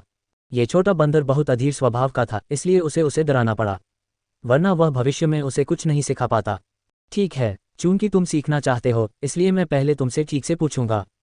ये कहने के बाद राहुल की नज़र छोटे रोएदार बंदर पर टिक गई, जिससे उसके पूरे शरीर में बेचैनी होने लगी। दाववादी, कृपया पूछिए, तुम मुझसे क्यों सीखना चाहते हो? ये सुनकर छोटा रोएदार बंदर दंग रह गया। कुछ देर बाद उसने कहा, मैं पहले बंदरों का राजा था, लेकिन मेरे इलाके में एक बड़ा राक्षस रहता था जो समय समय पर आकर परेशानियां पैदा करता था और कई बंदरों को मार भी डालता था। यही कारण है कि मैं एक साधना तकनीक सीखना चाहता हूं ताकि भविष्य में मैं अपने साथी बंदरों की अच्छी तरह से रक्षा कर सकूं। छोटे प्यारे बंदर ने ये शब्द एक गंभीर अभिव्यक्ति के साथ कहे, जिससे राहुल थोड़ा खुश हुआ।